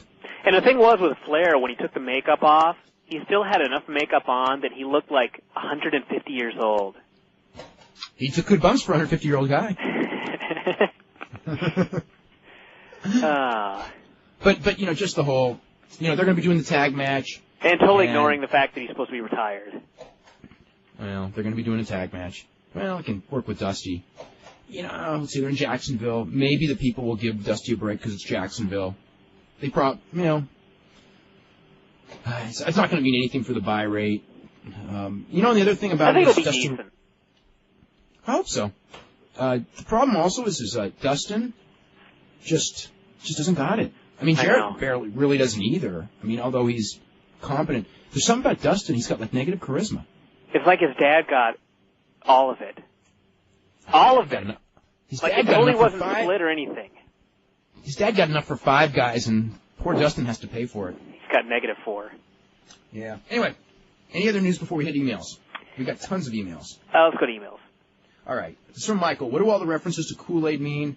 It's actually a Jim Jones reference that actually was started by Jim Cornette, who would talk about ECW fans and people who believed Paul Heyman as drinking the Kool-Aid, like the Jim Jones followers, which drank the Kool-Aid and then they all died many years ago. And then Jim Ross mentioned it in a Ross report, but he meant it as a compliment, saying, I'm willing to drink his Kool-Aid, which means blindly following the vision of Paul Heyman if he were to just come to the company. So then people got mad at Jim Ross. By the way, just so everyone knows, there will be no more controversy in Jim Ross hotlines. That's my prediction. Yes. Okay, this is from Ben Smith. This has absolutely nothing to do with anything that we've talked about. I am so sick and tired of those few marks out there who still think Vince Russo was so great. Apparently ruining WCW was not enough for these people to realize the message. The guy yesterday who said in the list of wrestlers Russo got over doesn't get it. You and Brian were on top of the fraud from day one that Russo, and I appreciated your insights. That's a good one. Let's see. I already sent you a letter from Scott Keith about the Trish Vince thing. Yeah, put that in this week's Observer. I don't know if it'll make the cut, but I think it will. Very interesting letter by Scott Keith about the Trish Vince thing. What is the thinking behind muddying up the Rock-Austin match with another 3 or 4 subplots? It's already sold out the Astrodome. Almost. But yeah, it's right. I'm sure adding Deborah, Vince, and Stephanie to the mix isn't going to sell any more tickets. Have they forgotten WrestleMania 6? You know, that's why I really didn't want Shawn Michaels to referee that match. I just wanted them to they don't need to do anything. It's like, you don't need to add any angles. You just need to put those 2 guys in the ring. You're going to have your huge buy rate. And nothing's going to add to it. Anything you add to it is actually a subtraction. Especially Deborah. Yeah, because it's like, why do you need to tell people, there's going to be some sort of a screw job? Because the people, I mean, even though they won't get it, the people want to see Rock and Austin, and they want to see a clean pinfall. And they really don't care who wins because they like both guys. I mean, people will care who wins, but either one who wins, it's an acceptable finish. Mm-hmm. But when it's like, you don't need a garbage finish for that one. So anyway, Rock is over, Austin is over, one has the title, the other wants it, and he's been waiting for it. There's your match. The formula's worked for 100 years, and reinventing the wheel with the soap opera crap isn't helping anyone. Totally agree with that one. Further, didn't Jerry Lawler just get forced out of the WWF for trying to pull a power play and get his wife in a major angle? Isn't that exactly what Steve Austin is doing now? We don't know if Austin suggested that. We don't know that he didn't. I kind of doubt that he would. I kind of doubt that he would too, but I'll check on that. Or did I just miss all the Bring Deborah Back signs at ringside? Pardon me if this sounds a bit weird, but I've had several people tell me that the Steph-Trish exchange seems to be leading towards a lesbian angle. I don't think so. But I don't think so. This is Vince Paul Heyman tried that once and nearly got, booted off the air. In fact, I think he lost Sunshine Network over that one, didn't he? Paul? Paul Heyman. Originally. Mm-hmm. He got back on Sunshine Network like a year later. But he lost. I remember when they did the lesbian angle with, was it Kimona and, who was the other one? Beulah. No, it was Beulah. Was it Beulah and Kimona? I remember Beulah. I think it was, yeah. Yeah, it was. Okay. When they did that, I mean, and he dropped that angle like a week later because there was so much, and he lost a TV thing on it. So, and remember Vince tried to do it with, wasn't it with Terry and Sable? Terry Rollins and Sable a few years ago? And they dropped that one like a week later, too. Yeah. Or 2 weeks later. Let's see. After seeing Paul Heyman on Raw, does that mean ECW is officially dead? Yes. Okay. And I don't want any more. Maybe it's not. Is there a pay-per-view? There is no pay-per-view Sunday. I've been saying there's no pay-per-view Sunday for a couple of weeks. I didn't say there's no pay-per-view Sunday to just talk. I knew it. There's been no official announcement yet. There is no pay-per-view. There has been no pay-per-view for several weeks. Okay. If an ECW invasion angle were to happen, do you think the ECWs guys would be heel or baby faces? Whatever they want to portray them as.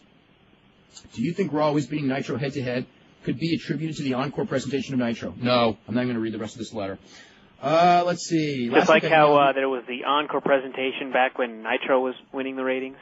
Right. Remember when Nitro was winning the ratings and the WWF people would say how, like, Ted Turner bought the ratings somehow? Oh, yeah. There were all these convoluted things. They're rigged. Yeah, just like the XFL. Somehow the ratings are fine for Raw, but they're convoluted for XFL. Let's see. This is from Don, who goes, last week I emailed you after Trish got slopped was like Jericho Benoit disease working hard, but then to get degraded the next night, well, that could be more like an untalented big oaf squashing like, let's say, China. China. Interesting. But what happened last night was way over the line. I'm guessing they want to get sympathy on Trish, and then she can get revenge. But they portrayed her as a person with no self-respect and backbone, so why would the fans want to get behind that? Last night's segment was one of the most uncomfortable 15 minutes of Raw I've ever seen. I don't know what was worse, the whole stripping in front of a live audience, watching the crowd go so insane and happy over it, or Jim Ross trying to convince everyone that it was a bad thing while the crowd was popping so big for it. Every minute passing by, worse than the next. I was waiting for something to happen like Austin's glass breaking, a Y2J countdown, even Foley car crash, anything to save this segment, but nothing.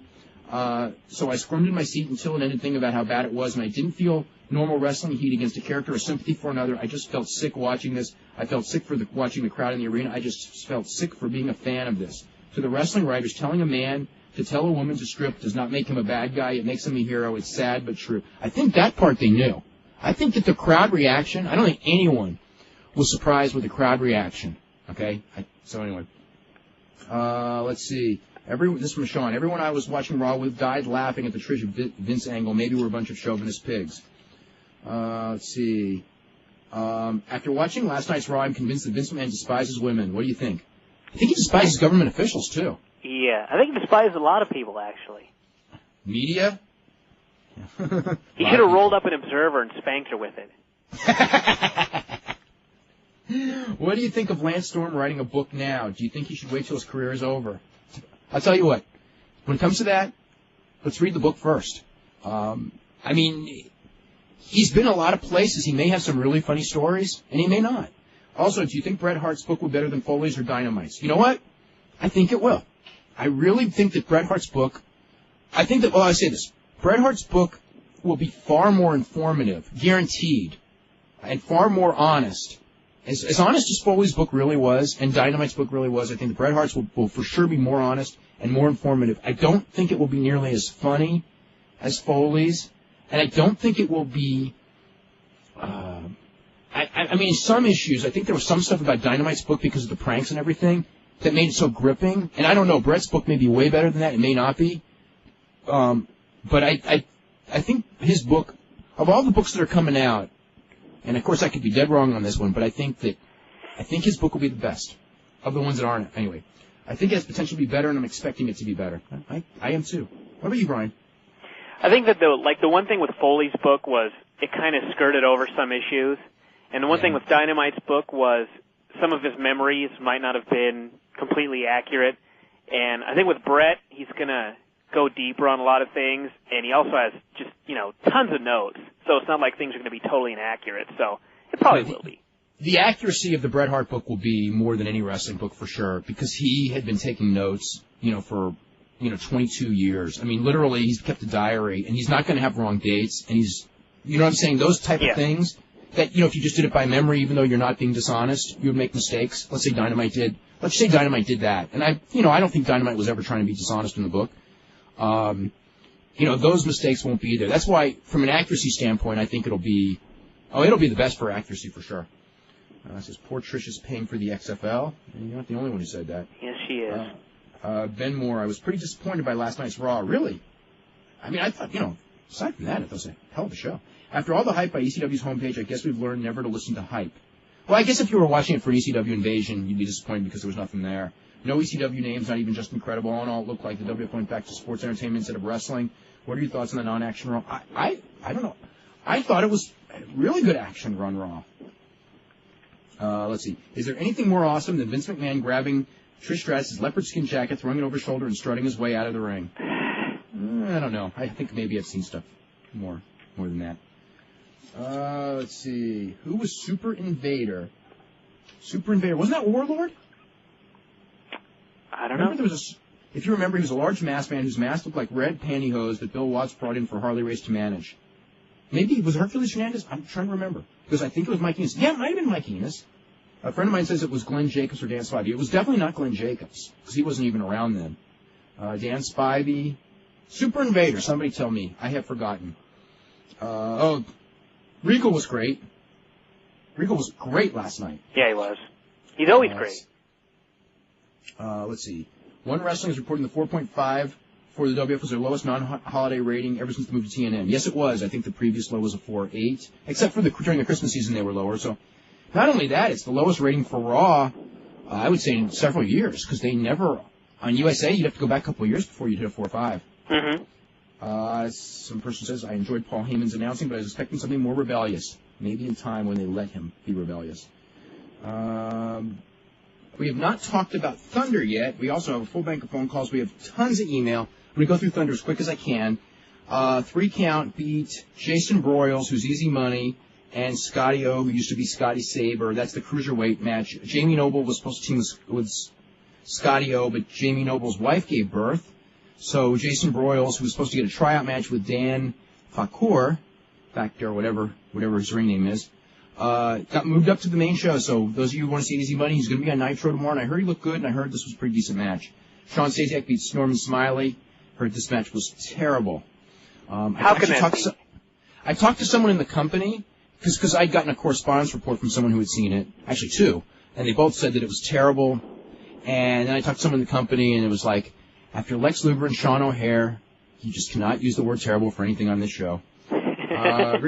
Rich Steiner beat Hugh Morris with all the expected run-ins. Team Canada came out to attack Hugh Morris. Conan made the save, which makes 2 saves in a row that Conan made, or 3. 3 saves, because there was one other show, too. Palumbo beat Lex Luger. That was supposed to be a tag match with Luger and Bagwell against O'Hare and Palumbo, but Bagwell's got a neck injury, so they made it a single match. Lance Storm beat Conan. Mike Awesome and Hugh Morris were involved in that, setting up a tag team. So how was Palumbo and Luger, did you hear? I didn't even ask. Probably didn't need to, actually. Yeah. What was I going to say? They're doing, Conan and Hugh Morris as a tag team to replace Chronic in the spot against Storm and Awesome, because Chronic's out for, because of Brian Adams' appendectomy. So that gimmick where Lance Storm and Hugh Morris had their last match ever is out the window? Yeah, they're back programmed with each other. Okay, just wondering. Yeah. Yes. Then Lance Storm beat Conan, and so I guess that's where Conan got his 3 run-ins where he didn't get punked in a row. I think that was to set him up for doing a job on TV. Scott Steiner beat the Cat with a Steiner recliner. Rick Steiner was out there at the end. Booker T was around. Of course, DDP was around. Ended up with Jarrett, Luger, and Animal all jumping DDP and Steiner putting him in the Steiner recliner. Then Conan, Chuck Palumbo, and Hugh Morris and Booker T came out for the save, and the show ends at that point. So, anyway, let me go through some of this. Because I know this from Dominic. I know Paul Heyman gave some great quotes last night on Raw, but you may have missed Tony Schiavone's quote during the Mike Awesome Hugh Morris match. He goes, "These are 2 big men for their size." He didn't really say that. It's right up there with the WWF Titan show, where during a match with Lord Alfred Hayes, he said, quote, "Dusty Rhodes always works hard to keep in tip-top shape." I remember that! I always thought that was really funny. Did the Wrestling Observer ever print a transcript of Hulk Hogan's testimony at the WWF steroid trial? Not word for word, but I guess it would be in an August issue of 1994. There's like a double issue, and it's got the whole trial. I mean, it's got that trial analyzed to death. And it's got, all of Hogan's, it's got everything that Hogan said. It's got inflections and things like that just reading a transcript wouldn't tell you. But it is not a word-for-word transcript. What did you think of the chemistry with JR and Heyman? I think they had none. They had some, just not as much as before. As much as we had with Lawler. As a wrestling fan, I enjoyed Nitro more than Raw. Well, except for the one thing, I don't know. Although Paul Lee was doing commentary, that was my highlight of the show. Raw seemed to be just another show to me, nothing special. Seemed to be killing time until WrestleMania, when they can finally start new programs. Well, what was Nitro then? But what was Benoit and Guerrero? What was the Hardy Boys split? What was the tag team title change? What do you want from the TV? And I thought that the stuff with Austin and Rock, the fact that they didn't pull the trigger on it, I think it's awesome. That they're everyone knows that they're gonna split in one of these tag matches. And the longer they don't split, probably the better. They threw Deborah in there, which, even though I don't like it, it is a storyline advancement. Yeah. One thing we didn't mention was Hunter's promo at the beginning of the show, astutely pointing out that every time he faces Rock, he beats him. And every time and he beat Austin too. And he beat Austin in 2 straight matches, and thus he deserves the slot at WrestleMania. And it made perfect sense. What a surprise. Yeah. Not only that, but they had, anyway, Nitro seemed to get some things done for once. Let's see what Let's see, what did Nitro get done? They killed, I'm trying to find it out. Sean O'Hare. Let's see. I still believe for a casual fan, WF is more entertaining due to star power. WCW seems to have a better in-ring product as of late. I don't buy that. Although, the Cruiserweight guys worked their ass off, but, that Raw show had really good in-ring product, I thought. We've gone through the matches. Let's see. That thing with Trish was a total waste of time. You made the comment that maybe they're doing this in hopes of having people pay money to see Trish and Playboy. As much as I like Trish, and as weird as it sounds, I hope she doesn't pose because then her career will be over. Look at Sable and Chyna. Well, Sable's career was over having nothing to do with posing in Playboy. It happened to do with her filing suit at the instant. And Chyna, while I would be very happy that I never see her again and her career would be over, the fact is it's not over. She's just out promoting a book. And her book's like high on the bestseller list, so she's not doing badly. Once you show everything, you have nothing left. Is it for sure Trish will pose or not? I've never been told for sure. It seems, watching wrestling, that's how they're building. Also, the writers must really hate Trish to make her do all those degrading things that go over and beyond pro wrestling. There are definitely people who are not her friends in that company, because friends do not make their friends do things like that. Let's see. Let's start with Brian in Arkansas. Brian, what's going on? Hey, what's going on, guys? Not too much. I had an opinion I wanted to run by you guys and see what you thought about this regarding the Lawler-Cat situation. Yes. I think the one thing that nobody has ever said is that nobody thinks that it could be a work. Oh, no, we discussed that earlier in the show tonight. Well, I didn't hear that. It could be. Time will tell on all these angles. Time tells, the truth. And I don't rule it out as a possibility. It could be real now and end up an angle. Right. There are things that happened and certain reactions, and again, and I could be wrong, but, having dealt with all these people and afterwards and know when just certain reactions to people, Lawler would have to be a hell of an actor, which the problem is he is, for it to be a work. But there's things that Lawler did that make me think it's not a work. But if it turns out to be, I'm not shocked out of my mind. We'll as I said, we'll know if he shows up at WrestleMania. That means at least there's a good chance it was an angle. If he shows up on WCW, then we know that it's not. It just seemed odd that WWF.com reported it so quickly. They report everything so quickly. That's not odd at all. Well, now the fact it was mentioned on television surprised me. But then I thought back. Remember when Jeff Jarrett walked out with Road Dogg after that Nashville pay-per-view where he had that great match with Shawn Michaels? Yeah. I remember when Jarrett walked out. Okay, and I'd heard all the stories. Jarrett walked out afterwards, and I'm thinking angle. And then the next night on TV, they kept saying Jeff Jarrett walked out. This and this and this. I'm going for sure an angle, and then people in the company go, it's not an angle. And I go, well, why'd you say it on television? And it's like, that was just they just did. So, and that was not an angle. He ended up in WCW, after that. So, there's I was thinking back, there are a lot of precedents for people leaving, and, not just Bret Hart, which was a totally different story, of people leaving and then being mentioned on the next television show, which in the 80s did go against what Vince would do. Right, well, that's all I had for you. Okay. All right. Plus, Jerry Lawler really was a high-profile character. There's a lot of wrestlers that can miss a show, and, it's not like it's a really huge deal or anything like that, or they can walk out of the company, you can take them out of the storyline, but to have the announce booth on Raw, when they opened that show and it was just Jim Ross sitting there all by himself, there's not one fan in the entire world that would not go, hey, where the hell is Jerry Lawler? So maybe it had to be mentioned briefly. Yeah, what are you going to say? Here's Paul Heyman. Well, the one thing also is, they mentioned it briefly, and they never mentioned it again. Except for Heyman. If they had mentioned it 5 times during the show, that would be different. Like with Bret Hart, like Bret Hart's a totally different issue, actually.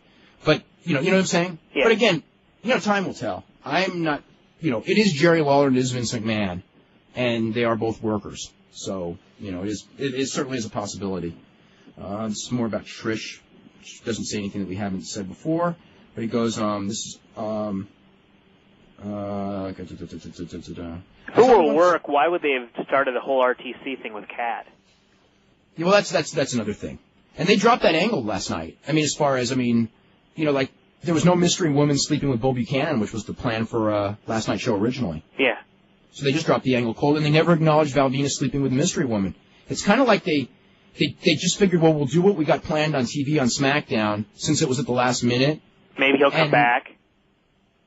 Well, maybe that is what they were thinking. And then on Monday, it was just like they didn't acknowledge any of it even happened. Yeah. Like they didn't even acknowledge. That's another reason why I think it probably wasn't, because they would have had a way to continue this RTC angle that would be a lot more smooth rather than ignore what happened on SmackDown. Mm-hmm. Brian, what was it? Do you remember exactly what the rating was for that first segment? The first segment of what, Raw? No, the Trish Stratus segment. No, I don't have the quarters in front of me. Okay. Let's see. This is also. It was generally like mid-4s, and okay. I don't think it spiked or anything.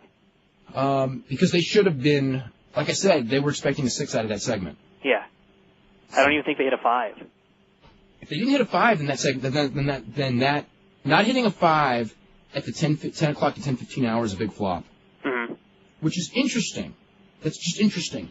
Because, again, in previous incarnations of women taking their clothes off at 10 o'clock, the ratings have spiked almost every time. I expected that to do well. This is from Chris Schneider, who mentions more about Trish, and he goes, combining that with the commercial for the XFL, where they flat out said that in a desperate effort to increase ratings, they can put on camera in the cheerleaders' locker room. And he goes, the Tillman-Ventura angle was dead on arrival, as it turns out it was. I've been watching the XFL pretty regularly since opening weekend because, quite frankly, some of the less than stellar regular play sets up pretty entertaining stuff, like actually seeing the 25-yard live ball rule in effect and some wild return off of turnovers. It's great. Is it great football? No. But it's entertaining, and having most of the teams pretty well even in terms of ability is far more competitive than the NFL the past several years. Unfortunately, these desperate measures to try and draw ratings are actually making me want more not to watch the show this weekend. He goes, love the Bobby Heenan Frank Shamrock show from last Friday. Bobby Heenan's closing remark about drinks on the house, high balls around the giraffe gave me a very much needed chuckle when I heard it. I hope that one ends up on the archive links for anyone who misses it and will miss the replay. Well, anyway, that's a good advertisement for the replay. Super Invader was Hercules Hernandez, so again, that's cleared up. And also, got a couple of emails, this was from a couple of days ago, about Killer Khan. Killer Khan, on his 1987, I believe, trip to the World Wrestling Federation, did use the green mist gimmick in a feud with Hulk Hogan. He didn't do it the first time with Andre. Somebody called up, and Sheldon Goldberg and myself had forgotten about it, and Brian didn't know about it either. But it, in fact, was the case. Let's see. This goes, I just got my TV guide, and they have listed Living Dangerously, so the show is on. Thanks. Oh, okay. Let me see. I read on the news boards the Hardy Boys asked not to be split up at this time. I don't believe anything I read on the net on these news boards, so I wonder if there's any truth to it. I don't know. I will have to ask about that. I know that Matt against Jeff Hardy was planned for WrestleMania. Plans change every week. I want to ask listeners from Canada, did the Trish Stratus thing air? Because this is from someone in Canada who goes, I don't believe they showed the Trish Stratus incident here. The regular time slot was preempted due to curling, and never even seen curling in my life. And when I did tune in, I believe the angle was already over. When I taped it from midnight to 2 a.m., they edited it out, which made the show end at 2 hours. There was no overrun. These angles, like Trish stripping, are very degrading and unnecessary, especially for any parent who sees this would probably let their children watch Raw again. Somehow, especially those 93% of parents or whatever that watch with their kids. And believe me, you would know if you saw that angle. It's not like something that you would have might have just slipped your mind. Yeah. Let's go to Jerry in New York. Jerry, what's up? Jerry. Hey, what's up, guys? Hey. How you doing? Not too much. A couple comments, couple questions. In regards to WCW, I think I've seen people look more excited at the DMV than I saw Luger looking during that match last night. I thought that was completely uninspired, and even though he's like one of the big top stars in the company, I think there should still be repercussions for it, because to make somebody else look bad is just, I just don't think it's very professional. The repercussion should have been a long time ago. There was no reason to bring him back. The idea that because he's got a name, he can get these other guys over by losing to them, I think we've shown with Palumbo and now O'Hare. It sounds good on paper. And Palumbo again. And, well, we haven't seen the second Palumbo match, so we don't know. But it sounds good on paper, and it was worth a try. It didn't work. There's no purpose for him. He needs to go home. Right. Well, couple more things. I don't know if you guys caught it or not, but I thought the funniest part of Nitro to me was in the opening segment when they had DDP run out and do the save for, I believe it was Booker T. I don't know if you caught it, but Scott Steiner completely no-sold every single punch that he threw. I mean, he didn't even act like he was there. Then they did the toss into the ropes. I just thought that was hilarious, and I wonder if it stems back to their little feud that they had, if there's still bad blood between them. I don't think it's that. I think that's kind of how Scott Steiner is trying to, like, portray Superman, and he really doesn't sell as much as I think he maybe should. And I think that's just his vision of what his character should be, to be a strong heel. You know, maybe it's kind of like Hunter. You know how Hunter never backs down, Steiner never backs down. Right. You know, maybe that's the feeling, because Hunter's kind of like the the prototype main event heel right now, because he's the most over one. And, you know, Scott's a lot bigger, stronger guy than Hunter. And since Hunter, you know, got over that way, then, you know, it's a very selfish business. Hunter can't even bench 360. What's that? And what does Scott say he could do? 6-something?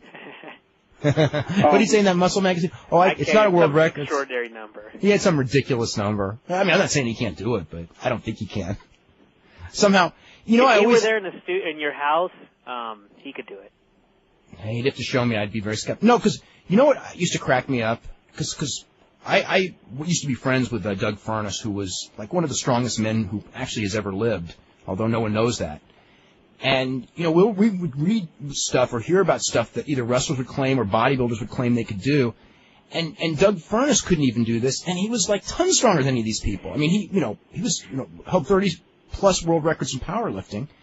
And then guys would talk about, oh, yeah, you know, I could bench like 500 for 12 reps. And he's just like, you know, I was like, you know, the world champion bench press at one point. I can't do that. This is, you know, it's ridiculous. You know, it's like, and you know, like, if a guy goes and claims that he can do like 600 or more on a bench, I mean, I want to see it in a powerlifting meet, because if you can do it, then you'd be one of the best in the world. 600 is not, I mean, 600 is still, you know, a mark that not that many people in this world can do. And for some guy who's never competed in powerlifting, you know, it's like a guy who says, I can run the 109 flat, but he's never entered like a sprint in his life. Yeah. You know, that's what it's equivalent to. Plus, I mean, the other thing is there's so many factors. I mean, you're talking about guys here that are like 6'6", with the longest arms in the world. And if you have really long arms, you're not going to be benching 600 pounds. Yeah, but we're talking about Scott Steiner. He does, you know, Scott Steiner probably can bench press a lot. Yeah. Anyway, let's get back. Jerry, I'm sorry. No, it's no problem. I just had one last question. Obviously, ECW is done now. I mean, it's a done deal. Any speculation is just foolish. What do you think the next promotion to step up and kind of take their spot is going to be? Because there's really no second-tier promotion now. I mean, it's really independence into the big leagues, and there's no mediator, there's no middle section or, you know, farm team like ECW served as for so many people. I know they got APW out in California and XPW, UPW, and there's there's numerous ones on the East Coast. I was just curious as to what promotion you saw taking the step up and filling that spot, if any. Well, you know, all those promotions that you mentioned out here, I mean, they only really run like 1-2 shows a month. So they're not, you know, I mean, how seriously can you take that? I'm not, you know, knocking them. I'm just saying that, like, I don't see any company that's going to fill any of those. I don't see any company on the horizon that's even going to be close to what ECW is. It's whoever gets the good television that can be seen on national cable will be in that spot if they can sustain and stay on the air and run shows. But I don't think anyone's ready for that yet. It's going to take so much money. Well, I mean, you got to have, like, you know, it's got to be like a Rupert Murdoch and someone who's out there for the long haul. If it's somebody out there, you know, like those guys at the WXO, I mean, they went in there, they got TV, or the Urban guys, you know, they got it, and they also got TV, but then like 6 weeks later they were out of money or whatever it was. It's like, if you got enough money for 6 weeks, I don't know why anyone would even think of investing in wrestling right now, because the short-term return is impossible. Long-term return may be impossible too, but we know short-term doesn't work. So unless you got money to sustain like a couple of years, why pay all this money to get on television, and then only have enough money for like 3 weeks of programming? It boggles my mind. Right. All right, guys. Well, enjoy the show a lot. I think Don Fry was one of the best guests you've had in a long time. I thought he was hilarious, and enjoy your show and take care of yourselves. Yeah, thanks very much, and That was a surprise. I had no idea what to expect. He was just like in the hall. You know what I mean? And I go, hey, there's Don Fry. Hey, Get in Don. here. Hey, Don. You know, I mean, I talked to him before, and I never even knew he was funny. He was just sort of awesome. an ultimate. What? He was awesome. I know we got to get him on again when he's between Japan tours. By the way, today at Tokyo Odo War, Jim Jushin Liger and El Samurai won the IWGP Junior Heavyweight Tag Team title from Koji Kanemoto and Minoru Tanaka. Koji Kanemoto got a separated shoulder I think it was on Sunday. So he came back, did the match, and dropped the belts, and that's why the belts changed hands. Let's see. Let's go to, is it Charles in Connecticut? Hi, how you doing, Dave? Very good. How are you? Not bad. I have a couple of questions, comments. Watched Raw last night, and I wasn't very impressed with Paul Heyman. I know he hasn't done much color commentary in several years, but I just thought he didn't really have any chemistry with Jim Ross, and he just wasn't. I don't know. I just didn't think he was very good. I still think if they bring in Bobby Heenan and Bobby Heenan, is inspired by the product or whatever, that could be really good if they put him together with Jim Ross. I want to know what you think of that. I mean, it's possible. I just don't. I mean, my impression is, they haven't called Bobby Heenan. I think if they wanted him, they'd have gotten him by now. I think that if he was like someone who they were interested in, because I thought that Heyman was about what I expected he would be. I thought he was, again, he hasn't done it in a while, and he's replacing Lawler, and you're not going to be smooth with someone, that you haven't worked with before. Heenan, Heenan would probably work well with Raw, but, bottom line, they didn't call. They didn't call him, they never called Zbyszko, they never called Heenan, so they're obviously we're not thinking in that direction. I don't know, Zbyszko doesn't fit into what they do anyway, though, in my mind. Especially in a that lot position. of people, yeah. Is he going to be? Is he going to be booking too? Is he? Like, what's the deal with Paul Heyman? I would think they would use him for ideas. Yeah. I wonder how much he had on last night's show. I know it was during the production meeting. I don't know if he was, I'll tell you why, because the finish of the main event, where I think Rock he's helped put that together. That was an ECW finish because it was Sabu and Rob Van Dam, where one guy would do the finisher and the other guy would steal his win, or the guy would set a guy up on a table and the other guy would jump off and run through the table, steal his victim. That's Paul Heyman mindset. That's why I don't know that he did that finish, but I think he when did. I watched it, I thought, that's Paul Heyman. So that's why I thought he had some input into that show. You think if Lawler comes back, they'll still use Paul Heyman on SmackDown or something like that, or they'll just take him off TV? I think if Lawler comes back, that they would put him back on both shows.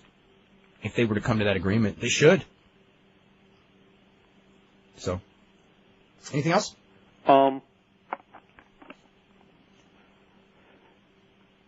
Guess that's a no. I guess that's a no. Okay, so to Frank. Hello? Yep. Dave, Hey. how you doing? Great show, guys. Thanks. Got a couple stories and one question. Went to the Royal Rumble this year at Madison Square Garden. Great show. We were waiting outside afterwards to see whatever wrestlers come out. Earl Hebner walks out. My friend screams, "You screwed Bret." He goes, "Yeah, and I made a lot of money, too." Yeah, well, he did. Have you ever heard of a referee in wrestling making $500,000 a year in contract? That is like, he got well rewarded for that thing. Yeah, I just thought it was real interesting. Yeah. I tell you what, and you've probably seen some of these, Brian. I would have a lot more sympathy for Earl Hebner had I not read, various newspaper stories of him trying to justify himself. Yeah. The more he is trying to justify himself, the less I respect him. Because it's like, it's like, weren't you and Bret friends? Yeah, we were friends. And it's like, but Bret never offered me any money not to screw him. And I'm thinking, if you're friends... Did you talk to him about this to see if he'd make remember, yeah, he didn't tell him, but remember the other one was, I told him I wouldn't fast count him. I never counted fast. Yeah. It's like, what the hell is that? Why not just go, look, I need to feed my family. I know, there's ways of saying it's like, look, I'd have lost my job. I was put in a horrible position. I felt so bad about, screwing my friend, and maybe I made the wrong choice, or maybe I had no choice. It was my job. But instead of saying well, he didn't offer to pay me, any money to protect him. So it's like, God, great friend. Yeah. I'll tell you what though, if he wasn't if he wasn't his friend, it would be different. But you know what? If it was my friend and it was the same situation, it would really hurt. Yeah. You know, especially because you got to remember, he went to him. God, we're talking about this subject again. He went to him the night before. I mean, if Brett had never even gone to him and had never thought of it and it just happened, that's one thing. But when you go the night before and just go, you know, Earl, you know, I'm afraid that this is going to happen. And he goes, don't worry, I swear on my kid's life, which is what he said. Because I talked to more than one person who was there when he said it. And, you know, I will never fast count you or whatever the exact words were. And then to do it, that's pretty bad. Yeah. You know? But anyway. Sucks for his kids. I read a lot of Sinister Minister's commentaries on Mikey Whipwreck's website. Uh-huh. A lot of Sinister Minister? Yeah. Jim Mitchell, yeah. And I came across a funny commentary.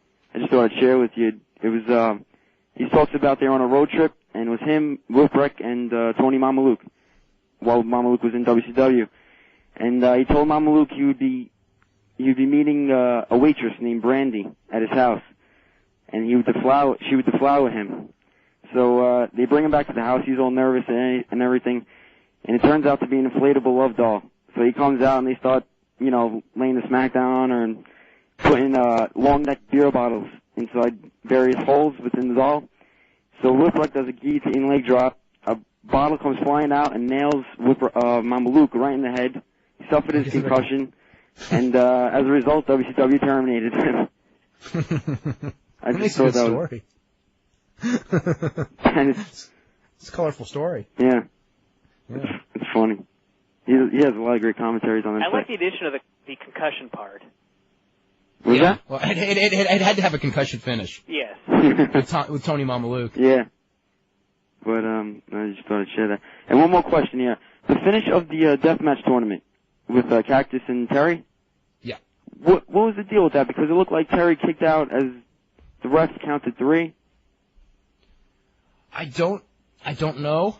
It may have been. You got to remember that like Terry was a big time superstar, and he really, for Terry Funk at that point in time, to put over Cactus Jack in Japan was a real big deal, and maybe that was just like kind of like, okay, I'll put him over, but I'm gonna kick out to, you know what I mean? To make it because just by putting him over enough gives him enough credibility, but I'm trying to protect, you know, or make it a little bit controversial. You know, I don't know. Terry's a very clever man. I mean, he probably is. He's had a lifetime in this business. It's a long life. But those were predetermined finishes? Oh, of course. Yeah. All right. Yeah. All right. Thanks a lot, guys. Good show. Okay. Tons of emails here. A couple phone calls as well from Phil Schneider, who's a regular caller. Mentions, didn't you see Paul Heyman's fingerprints all over the Vince and Trish angle? It's classic ECW misogyny angle. Tommy Dreamer getting the babyface pop for pile driving Beulah. Believe me, that's exactly what I thought. I was thinking that I saw the guy there and saw the commentary and thought that he probably did have a hand in some of it.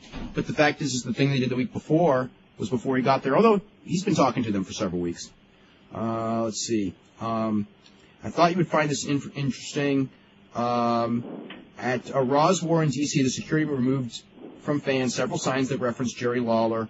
A sign that said, "We want the king" was taken away, sitting right in front of us. There were also numerous banners that were taken down that referenced the cat and Jerry. Okay, now, that makes me think that it's not a work. Because if it was a work, why Plus, would they they didn't steal the sign? confiscate the fans last night. What? Nothing. Okay, I got it. What was Vince doing knocking the politicians of D.C.? Where is he going with this? It makes no sense except to venting his own frustrations. Well, that's what he was doing. So that's it. Yeah, there's no more sense. Let's see. Do you think Bret Hart's bitterness towards the industry taints his credibility in his book? I think it's still going to be the most honest book there. In fact, I think that will make it more honest because most of the guys who do books sugarcoat, like Mick Foley, who is an honest guy. I mean, Mick Foley will hold back on things that he thinks are damaging to the industry. And I know in his upcoming book, I talked to him about one of the chapters, which is he's addressing the drugs in his next book in a chapter, and he told me ahead of time. He goes, "You're not going to like the chapter," you know, and I know why, because he's going to address it and then he's going to try to rationalize it, I suppose, or point the finger somewhere else or something, you know. But Bret Hart because he has no one to protect. And I think, I think that will, if anything, it will help the credibility of his book. I mean, just look at Chyna's book. I mean, she didn't badmouth. Well, what am I talking about? She badmouthed everyone. She was very careful who she badmouthed. She badmouthed everyone except for the people she worked with. Although she sort of badmouthed Lawler. Yeah. She made him out to be not very masculine. Fire. Exactly. Yeah. She didn't knock Vince. She didn't knock Jim Ross. She didn't praise Jim Ross, but she didn't knock him. Yeah. How much longer does Luger have under contract? Will WCW have the grapefruits to release him due to the business simply passing him by? I hope so. Because would Scott Steiner leave like Jerry Lawler did if Rick was let go? Possibility. Don't know. Let's see. Does this remind you of the build-up for WrestleMania 5? Austin is Randy Savage, The Rock is Hogan, Deborah is Elizabeth. Never thought of it that way. Let's see. This is from Jeff. They want to recreate the success of WrestleMania 5. It was a big money. It was a big money one, though. It's just a crummy show. Yeah. It was a big money show. That was the biggest money show at that point in time that there ever was, so, Jeff from California, did a copy of The Observer ever get used as a prop in a pay-per-view promo by Hogan in WCW years back? Yes, it did. I recall Hogan either tearing up or burning it and saying, observe this in an angle. What was the reason? It's just him, Sting, and Savage were just in a bad mood. I don't know what I wrote that week, but it was just, they did do that. This is Tony Schiavone from last night. During the Flair Rhodes Jarrett segment, he said, quote, if there's a bigger news story in wrestling right now, I don't know what it is. Let's see. Despite the holding pattern in WCW Angle, I noticed a lot of new things on Nitro last night. AJ Styles and Air Paris had new uniforms, a new video package, and new entrance music. Well, everyone's got videos and entrance music, so that's nothing new. And but they were new. They weren't. Kid Romeo had a video package and music. Well, everyone's got a video package and music. Okay. Kid Romeo having the stuff where they.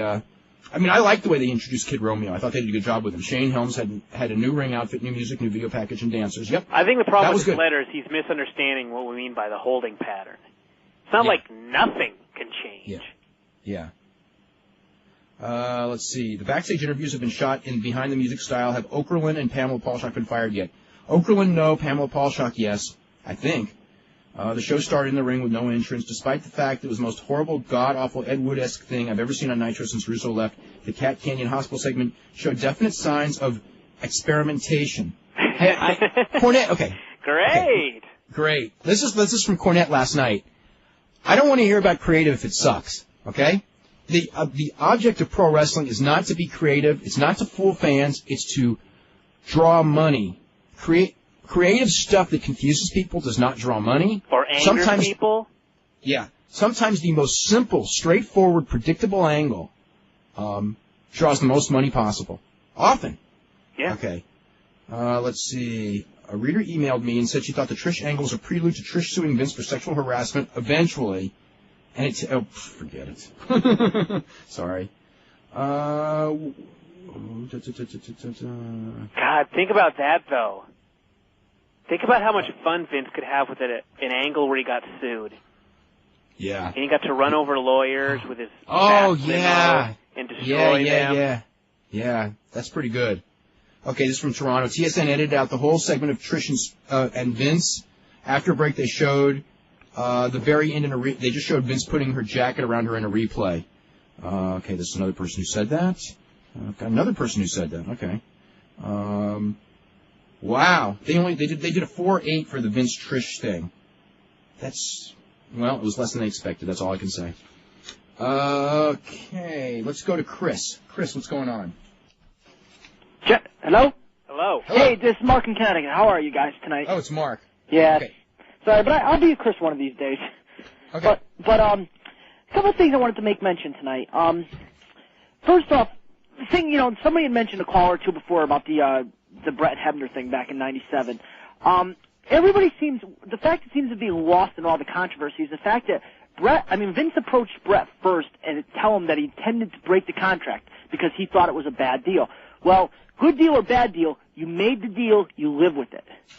Yes, that's true. There's a lot of things that have been forgotten in that story. The one that frustrates me the most that's been forgotten is, and this was because I was involved in this whole thing as it was going on, is that the Wednesday before that show, when Bret said that, he wasn't going to lose in Canada, Okay? Vince came to Bret. This was not Bret's idea. This was Vince's idea, and goes, let's swerve everyone. Not that I agree with this. Everyone knows that you're leaving, and everyone thinks they know that you're losing. I want you to pin him right in the middle, and then you can lose the title, on the next pay-per-view. Okay? I want you to pin Shawn in the middle. Then he went to Shawn, and it wasn't Shawn. It was Shawn didn't know what to do. He called up Hunter, and Hunter told Shawn, don't do it. And then Shawn goes, why should I do a job for him? Okay? And then when that word got back to Bret, obviously Bret was not going to do a job for Shawn on that show. And this is Hunter with all his years in the business at that point and all the money he had made. Hunter's a smart guy, though. But Hunter's a smart guy. He understands business politics. I'm not going to knock him because he plays the game well. But yeah, I know what you're saying, though. Yeah. Okay. My second point. Okay, guys, I would pretty much, I know you guys have been in, the journalistic end of the business for a while, but I would pretty much stake your reputations that the Lawler business is not at work. It cannot be when he got pulled off the XFL B game. It cannot be a work. He cannot involve NBC in that. I mean, if he had just pulled him off Raw, fine, you could say all you want about it being a swerve, and maybe you can make a point, well, the ratings are done, Vince may try to take the company anyway, but it doesn't matter. They have NBC as a fiscal partner with financial records, with access to the stockholders and to the public. It absolutely could not be a work. The comment? Well, Ebersol wanted him off the XFL, though. Well, this is a good point, but I mean, if this turns out to be a work, I don't see how you can incorporate that. I just not under. Why would it cost? I mean, what would be the downside of taking him off of XFL? It's not going to cost them money or anything like that. The downside is if they come back, they would have to acknowledge that it was some sort of angle, if it indeed it is an angle, and they would have to, basically that would give the wrong message to Vegas, give the wrong message to people who try to take the product seriously, that there are going to be storyline scripted things involved in the league. Okay. Well, that would Ventura. Yeah, then what about Ventura and Tillman? They're already doing that. But you know what? You can make a case. I mean, as bad as that is, you can make a case that that's just something they're just trying to play up in terms of a real life argument. Okay, Ventura criticizes his play call. It's Tuesday morning quarterbacking, at best. Okay, but then Ventura has since gone public and basically said it's all an angle. Oh, I did not. I wasn't aware of that. Yeah, last week on C-SPAN, when one of the reporters was going was criticizing Ventura, because Ventura's criticizing the press for always being negative and not, and then he goes, well, what about you on the XFL with Rusty Tillman? And he just goes, that's entertainment. I actually like the guy. Well, I'll tell you what, guys, then that goes to one of two conclusions for that league. Either the league's going to fold up at the end of the year, or there's not going to be another head coach or an assistant coach that comes over and takes a head job in that league. I think everyone, I think that just the whole cheerleader thing is just Vince. I think Vince is now, I think that whole thing is just, he's running out the string and he's just trying to infuriate the media between now and the end of the season. Do you think Vince will just kind of fade out, or do you think he's going to try and take it down in flames? It's a public embarrassment. I don't know if you guys remember, but I made the comment last week about what they were doing to Tillman. It's become a public embarrassment for anybody involved in that league, from the coaches to the only people that weren't affected in all this is the players, because they're going to be evaluated on any sort of future with the NFL or the CFL by talent alone. They're the only ones who aren't affected. Everybody else is a public embarrassment. It's real bad. I tell you, it's what's real bad is for it's real bad for the football people that Vince hired that went around and said, that kind of like when before the season going, don't worry, once the season starts, it's going to be pure football. That's right, like Drew Pearson. They're going to have to bury their heads in the sands. Yeah, Drew Pearson, because everything Drew Pearson said, I mean, he looks like a total fool now. No, exactly. I just, you can't feel anything but pity for these people who gave Vince the benefit of the doubt as putting, a product that would rely basically on, athletic ability and, competitiveness of the teams. But now it's become a sideshow, is what it has 5 weeks in. You know what the funniest thing about this is, and again, and again, watching that thing last night also brought it to my head, is that when it comes to predicting Vince McMahon's future actions, I've been pretty decent at it for the last 15 years. Nobody's better at that than Mushnick, and people hate that, but he called it before the season started. That's he called right. the whole. I'm sorry. Go ahead. No, Phil has been an excellent columnist for the last 20 years. I mean, I know he's only had his post gig for the last 15 or so, but he's been excellent, right on the money more times than not. I feel once in a while he may let a little personal vindictiveness get in, but overall his track record speaks for itself. Yeah, I agree. Sometimes he gets out of control. But when it comes to, I just remember when he was on, after the first week of the season, all the stuff that he said, on what was it, on the Jim Rome show, That's right. The Last Word.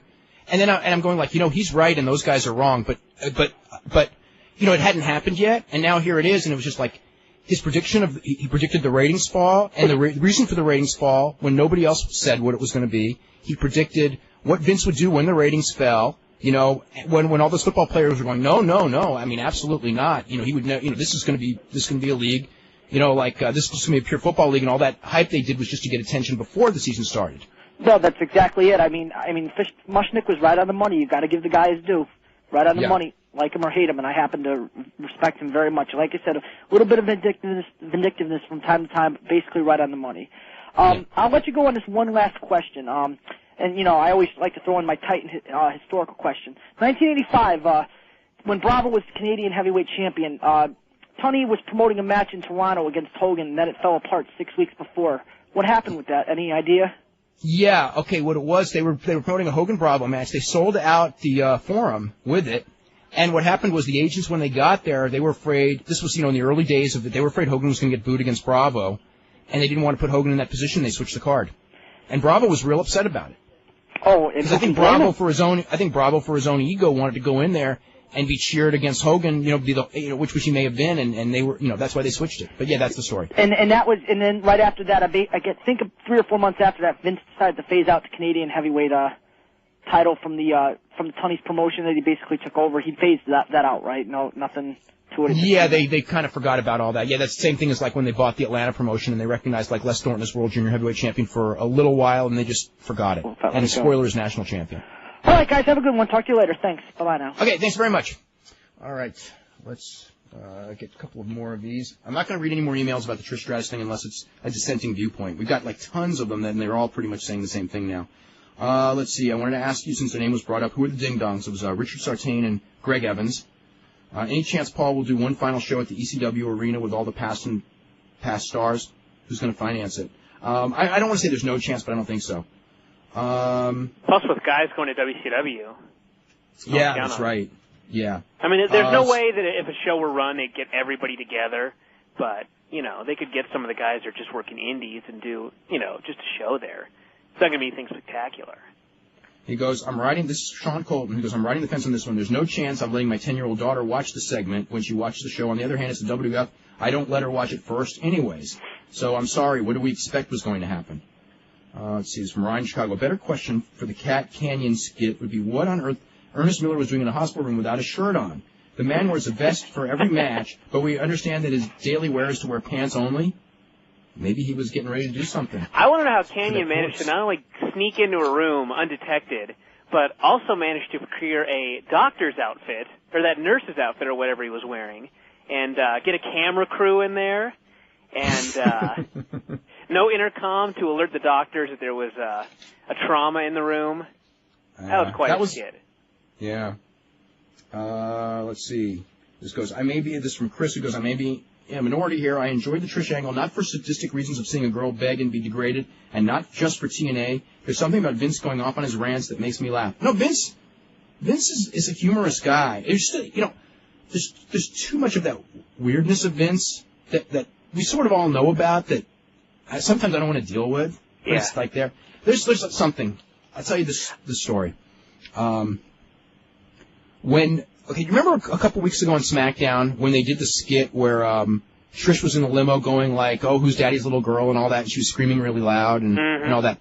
Now, they did that skit, okay? Now, when they put it on the air, for a lot of reasons, there were people who got gun-shy on it, and they turned the sound down. I mean, apparently what went on the air was not nearly what Vince envisioned it, okay? And then Vince...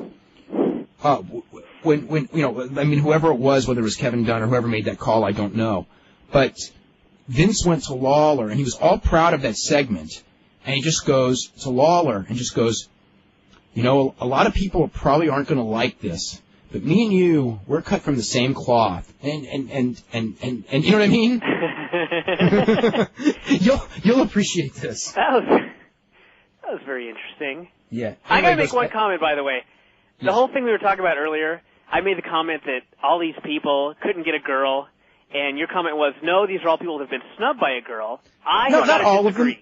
Because you and I both have been snubbed by a girl, and I didn't enjoy that. I thought it was hideous. Okay. You're right. And I think there were a lot of messed up guys in that crowd. I will not take that back. Well, that's the ECW. That's the ECW arena thing. Yeah. I remember the first time I went to ECW. When you beat up a girl or that's the biggest pop you can get. Yeah. And they did it over and over and over. Forever. Yeah. It's from Brad, who goes, "It's not hard to figure out why there was not a ratings boost for the Trish Vince angle. It wasn't sexy. Nobody wants to see Trish naked more than me, but it was horrible. My stomach turned. When Paul Heyman said that this was Vince raping Trish of her dignity, it wasn't far from the truth. It had the feel of watching a rape scene in a movie, not the playful puppies-type mood the WWF has presented in the past." Interesting. You know what? I'm going to put my foot in my mouth. I was just thinking about this during the break. I once, many years ago, had a breakup when you're talking about being snubbed by a woman, right? And I never wanted to do what Vince did last night, but I will say that I did, in my fantasies, envision the thing from the week before. I didn't do it. I ended up, what did I do? I smashed a banana? Was it banana in her hair? Banana in her hair. Yeah, that was the famous banana in the hair scene. So anyway. I was wondering, because there was a comment in The Observer last week where you said something like, I can't remember what it was, something like this wasn't as messy as some of my breakups. Or something along those lines, and I thought... I was just saying that as a joke. But I thought there might have been a story. No, there was actually no hidden meaning to that comment, because I hadn't even thought of that at the time, but I did think of, oh my God. Oh my God. All the memories are coming back now. No! Do you know who knows the whole detailed story of the banana in the hair story? He's the only person in wrestling who knows it. No, Jim Cornette doesn't. Paul Heyman. Uh-oh. I talked to him later that night, went through the whole story blow by blow. He's booking WWF? Oh my God. If there would have been a banana last week, that would have been proof. Yeah. Let's see. This is from someone who goes, "I'm a pretty strong guy." You were eating bananas when this breakup occurred? Or this breakup? No, do you want okay, we're going to talk about my breakup now instead of wrestling? All right, I'll tell you the story. Okay, this is 1991, and it was the night, and I'll tell you, okay, this was the night that Hulk Hogan lied on the Arsenio Hall show. Okay? All right? And I had just written an article for Sports Illustrated, and I was, exhausted. So I fell asleep, and my girlfriend at the time left. And then she came back, and she was drunk. She was out with some friends, and she was drunk. Okay? And we got into it, and she walked in right as Hulk Hogan was lying on the Arsenio Hall show, and he goes, have you ever done steroids? And he goes, well, 3 times in my life to rehabilitate a torn bicep. You know the lie? And I remember she looked at the thing and goes, oh my God, he's lying. He's killing his career. And I go, yep. So anyway, we got into a big fight a few minutes after that. That's how and she smashed a banana in my face and just was laughing hysterically because she was drunk.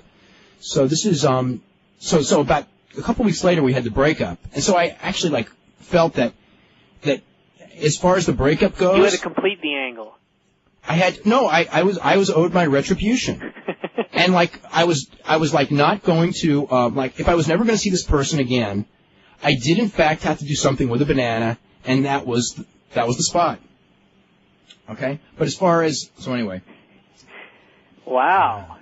Yeah. That's a hell of a story. Is it really? It is. Yeah, you know what else? Not all that many weeks. I'm just thinking it's funny because I look at it from the whole wrestling standpoint, where you built up the spot with the banana, the second spot, by an incident that occurred a couple of weeks earlier. It's the story of my life, is all wrestling angles. But anyway, I had long since forgotten that whole banana story. I mean, not forgotten it, but I hadn't thought of it. And years later, I was in a phone conversation with Paul Heyman, and we were talking about this actually the same person. And he goes, remember when you put the banana with her hair? And she, by the way, just to make the story worse, she just got it permed earlier that day. So she couldn't wash it for several days, theoretically. So which was what made it really mean. But anyway, so he brought that, years later when I had completely forgotten about it, he still remembered that story. Very interesting. Anyway, where was I? Let's go to Chris. I just buried myself pretty good there. Hi, Chris, what's up? It's going pretty good. I just want to give a quick hello to Chaz in the ObserverLiveChat.com in the chat room. And, cool. Okay. About the Trish thing. The one thing about that, though, you guys have been saying how guys that have been snubbed might like that. in the angle itself, though, Vince wasn't snubbed by Trish, really. I mean, he, if anything, snubbed her from the start, and then she just came crawling back. It wasn't like no. This wasn't the same. That would never happen. Yeah, no. You're. I mean, that's why Hunter and Stephanie are still married, because neither of them will ever let the other one get. Neither one will ever let themselves get dumped. That's true. But I think that's what killed the Kurt Angle, because the whole logic of that angle is that she dumps Hunter for Kurt Angle, and then it never happened, and it was like, well, what was that all about for last year? Because he wouldn't make himself look that bad. Yeah. God. He was kind of in a troublesome situation because half of him wanted to make Kurt Angle a total geek. Actually, probably all of him. And you can't lose your girl to a geek. That's true. Yeah. But okay. So now I hate to keep harping on this angle, but I have sort of a different view than you guys do, so at least it won't be much of the same. The fact that I sent you that email that you just read about how I was kind of in the minority. The fact that everybody was cheering for that, I don't know that it necessarily means that they were all like kind of messed up, that they popped for the certain things. I think they knew enough to know that it was like, you know, they know enough of knowing what is real, what isn't real, and I think if anything it was just guys being guys as far as every time he said take your shirt off, take this off, do this, do that, and made a sexual reference, they popped for it. I don't think it was just that she was degraded, because I think if they had degraded her maybe where there was none of the sexual stuff involved, they may not have barking like a dog way. wasn't a sexual thing. I mean, taking he the made clothes a reference off. to I've seen you on all fours before, and then they that kind of got a popped big for pop. that. Yeah. But I mean, like, say if somebody was doing that to Stephanie, but there was nothing sexual involved, you know, when she's got her baby face kind of thing going, I think there would be more sympathy for her, and I think there would have been for Trish if they didn't include the sexual aspect of it. I mean, that's just... Well, they gave you no reason to have sympathy for Trish when she came in and wimped out. Right, but that's true too. But I mean, if they just wanted to play up the evil McMahon thing, like, I mean, for the whole thing, he was a face because he was getting popped every time to take his shirt off, let me see what color panties you got on, and all that stuff. They loved him for that. And then, of course, when he says, put your coat on and we're not going to get to see your chest, then everybody boos him. But I just think it was more for just the sexual aspect, just the TNA part that they popped for, not so much that, okay, we just love to see women get degraded here. And it wasn't like it was just, him berating her and making her cry where they were trying to get, like, he knew he was going to get the face heat on that, I think, just because of, like I said, just for the sexual part. So I don't think he went into that saying from the beginning, well, I'm just going to become an even bigger heel here by, picking on this poor girl. Mm-hmm. Well, that's just, and that lawsuit idea, I think, is actually not that bad of an idea, and it sort of points more to Heyman again because he's done that before. Plus, Vince just filed a lawsuit. Really, he did. This is perfect. Yeah, I could see a worked sexual harassment lawsuit coming out of that. Yeah, because like I said, I mean, if Heyman is having any influence on the stories, I mean, he sure. Has done that. Plus, Vince has the frustration with that Sable and Nicole Bass lawsuits out there. Right, that's it. And I was thinking the same thing too when I was watching the whole thing about how anybody that's ever come back to him for a job that's left the WWF, how I wouldn't be too surprised if he was saying similar things to them in the office, just to berate them to show them how much he could get out of them. Because I kind of thought back. Sorry, think of the whole psychology of that. I mean, the whole thing could be maybe it turns out, I don't know, they catch her doing a phone call with somebody else saying, I just want to get some money out of him, or, whatever, yeah. And then he gets to... Well, remember, what was the girl's name they did that thing with, that they ended up dumping before going anywhere with the storyline? Remember the bodybuilder girl with Chaz Warrington? Mrs. God, Cleavage. I forgot her name. Mrs. Cleavage. I don't remember. I mean, she was Beaver Cleavage, or Mrs. Cleavage, and then she... something. Like, I forget her name. She was a woman bodybuilder, but anyway, it doesn't really matter. But they, that was like, remember like the fake beating and all that? Uh-huh. Yeah. Yeah, well, I mean, like, I thought too, there were things about it that it seems like, especially the way Stephanie treated her afterwards, about telling her to go get the coffee. I was thinking back Which to she never got, I might add. Yeah, well, we never saw her come back from the store, but the old Virgil DiBiase thing, I sort of was thinking of that, where maybe... I saw the beginning was the Ted DiBiase, and then the coffee was... The coffee reminded me of every wrestling angle where there would be someone who would mistreat someone for so long. And I mean, those angles actually work really good because the people just want them to turn so bad. Exactly, that's what I was thinking. But the thing with Trish that's going to make it difficult is that, they're usually simple people who are manipulated as opposed to Trish who, like there's some contract that they can't get out of, or they're going to foreclose on the parents' house, or some weird dominance thing that they can't get. Yeah, like on the WoW pay-per-view. But this one, I mean, by her coming back and begging, it's like, how much of a babyface can she be? We have no respect for her now. No one has respect for people that don't stand up for themselves after they've been wronged. So. Well, I mean, there might be a way around that. I think, if anything, in time, that part of it may even become forgotten somewhat. And well, if they need to turn her, it will. If they decide to turn her, I just sort of got the impression that they were building this all so that she'll eventually break away and gain some self-respect and finally tell the McMahons, the whole evil family or whatever, or, just side maybe with Linda when she comes back as a baby, something like that. You know what I mean? Just to get her on the opposite side of the McMahons. Because I was surprised because I was at the Springfield house show on Saturday, and she came out and she got this big reaction as a face, and she was doing a whole promo about, I don't need the McMahons and this and that, and the more everybody cheered her, then she goes, and I don't need your cheers, and everybody started booing her. And I found it surprising, because this was obviously before this angle took place, that I guess they were testing to see if they could still keep her as a heel, because they just had her completely do a turnaround, and then she cost Lita her match with Ivory later, during that show, cost her a shot at the title. So I guess it's obviously been a plan, and they just wanted to see how they'd react to her as a heel. Also, Regal at that show, even at the house shows, he was incredible. He cut the funniest promo before his match with Blackman, and then during the match with Blackman beat him up the first 30 seconds or so of the match, threw him around the ring. He got up, he grabbed the mic, and he put his hand out. He goes, I believe we've gotten off to a bit of a rough start here, and he tried to make up with him. He's just incredible. That guy's just too funny.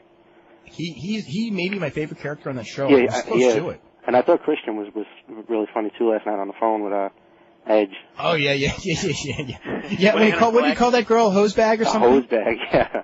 And then he high-fived the phone, and he high-fived the phone. I just thought that was great. I just loved when Al Snow came in, Steve Regal, with the midgets. The midgets. Oh, jeez.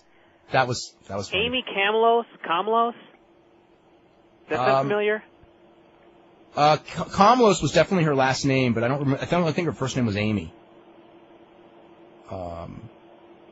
But Kamlos, yeah, that was her last name. Mariana. Mariana, was it? Yeah. Mariana, right? Yeah. Yeah, Mariana Kamlos, and her ring name was just Mariana, I think. Yeah. Yeah. Okay. Let's see. Last thing was that whole cat segment. I was thinking the same thing. Why the hell he was walking around the hospital with no shirt on to do the run-in? That was the last thing I was thinking. Is the funny part. For some reason, that popped. But you know what the funniest part was? It's the first time before they were in the hospital.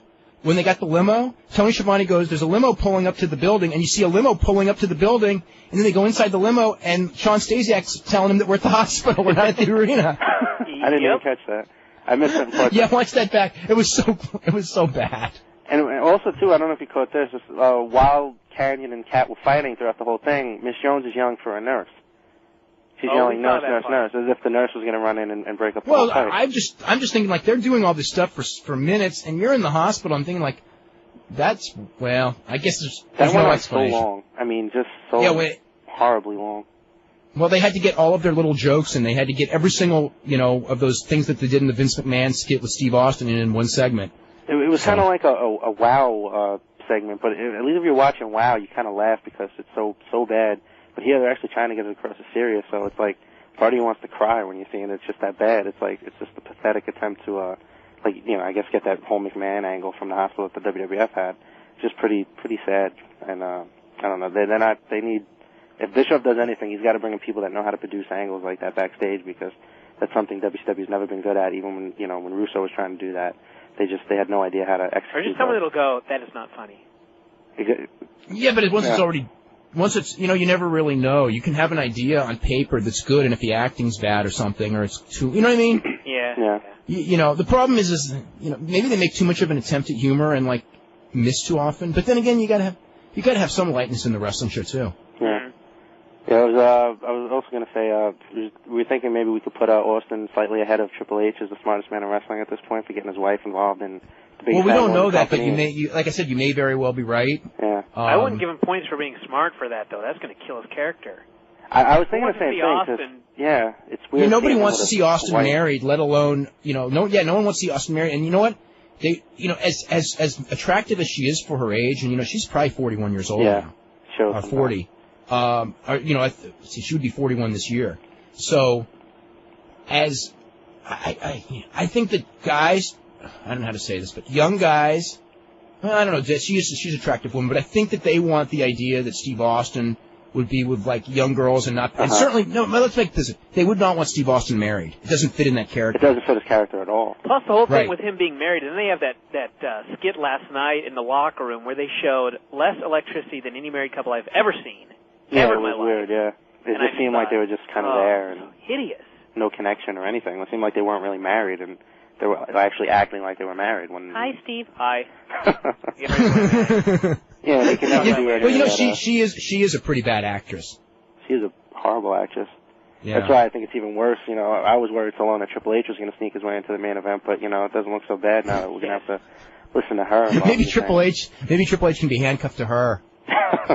There you go. Anyway, Chris, we got to get running. All right, thanks a lot. Okay, let's go to Mitch. Mitch, what's up? Hey, Mitch. I just want to say that although the Trish angle disturbed me, as long as that thing somehow can keep elevating Regal with McMahon, I'm okay with it. There's better ways to do that.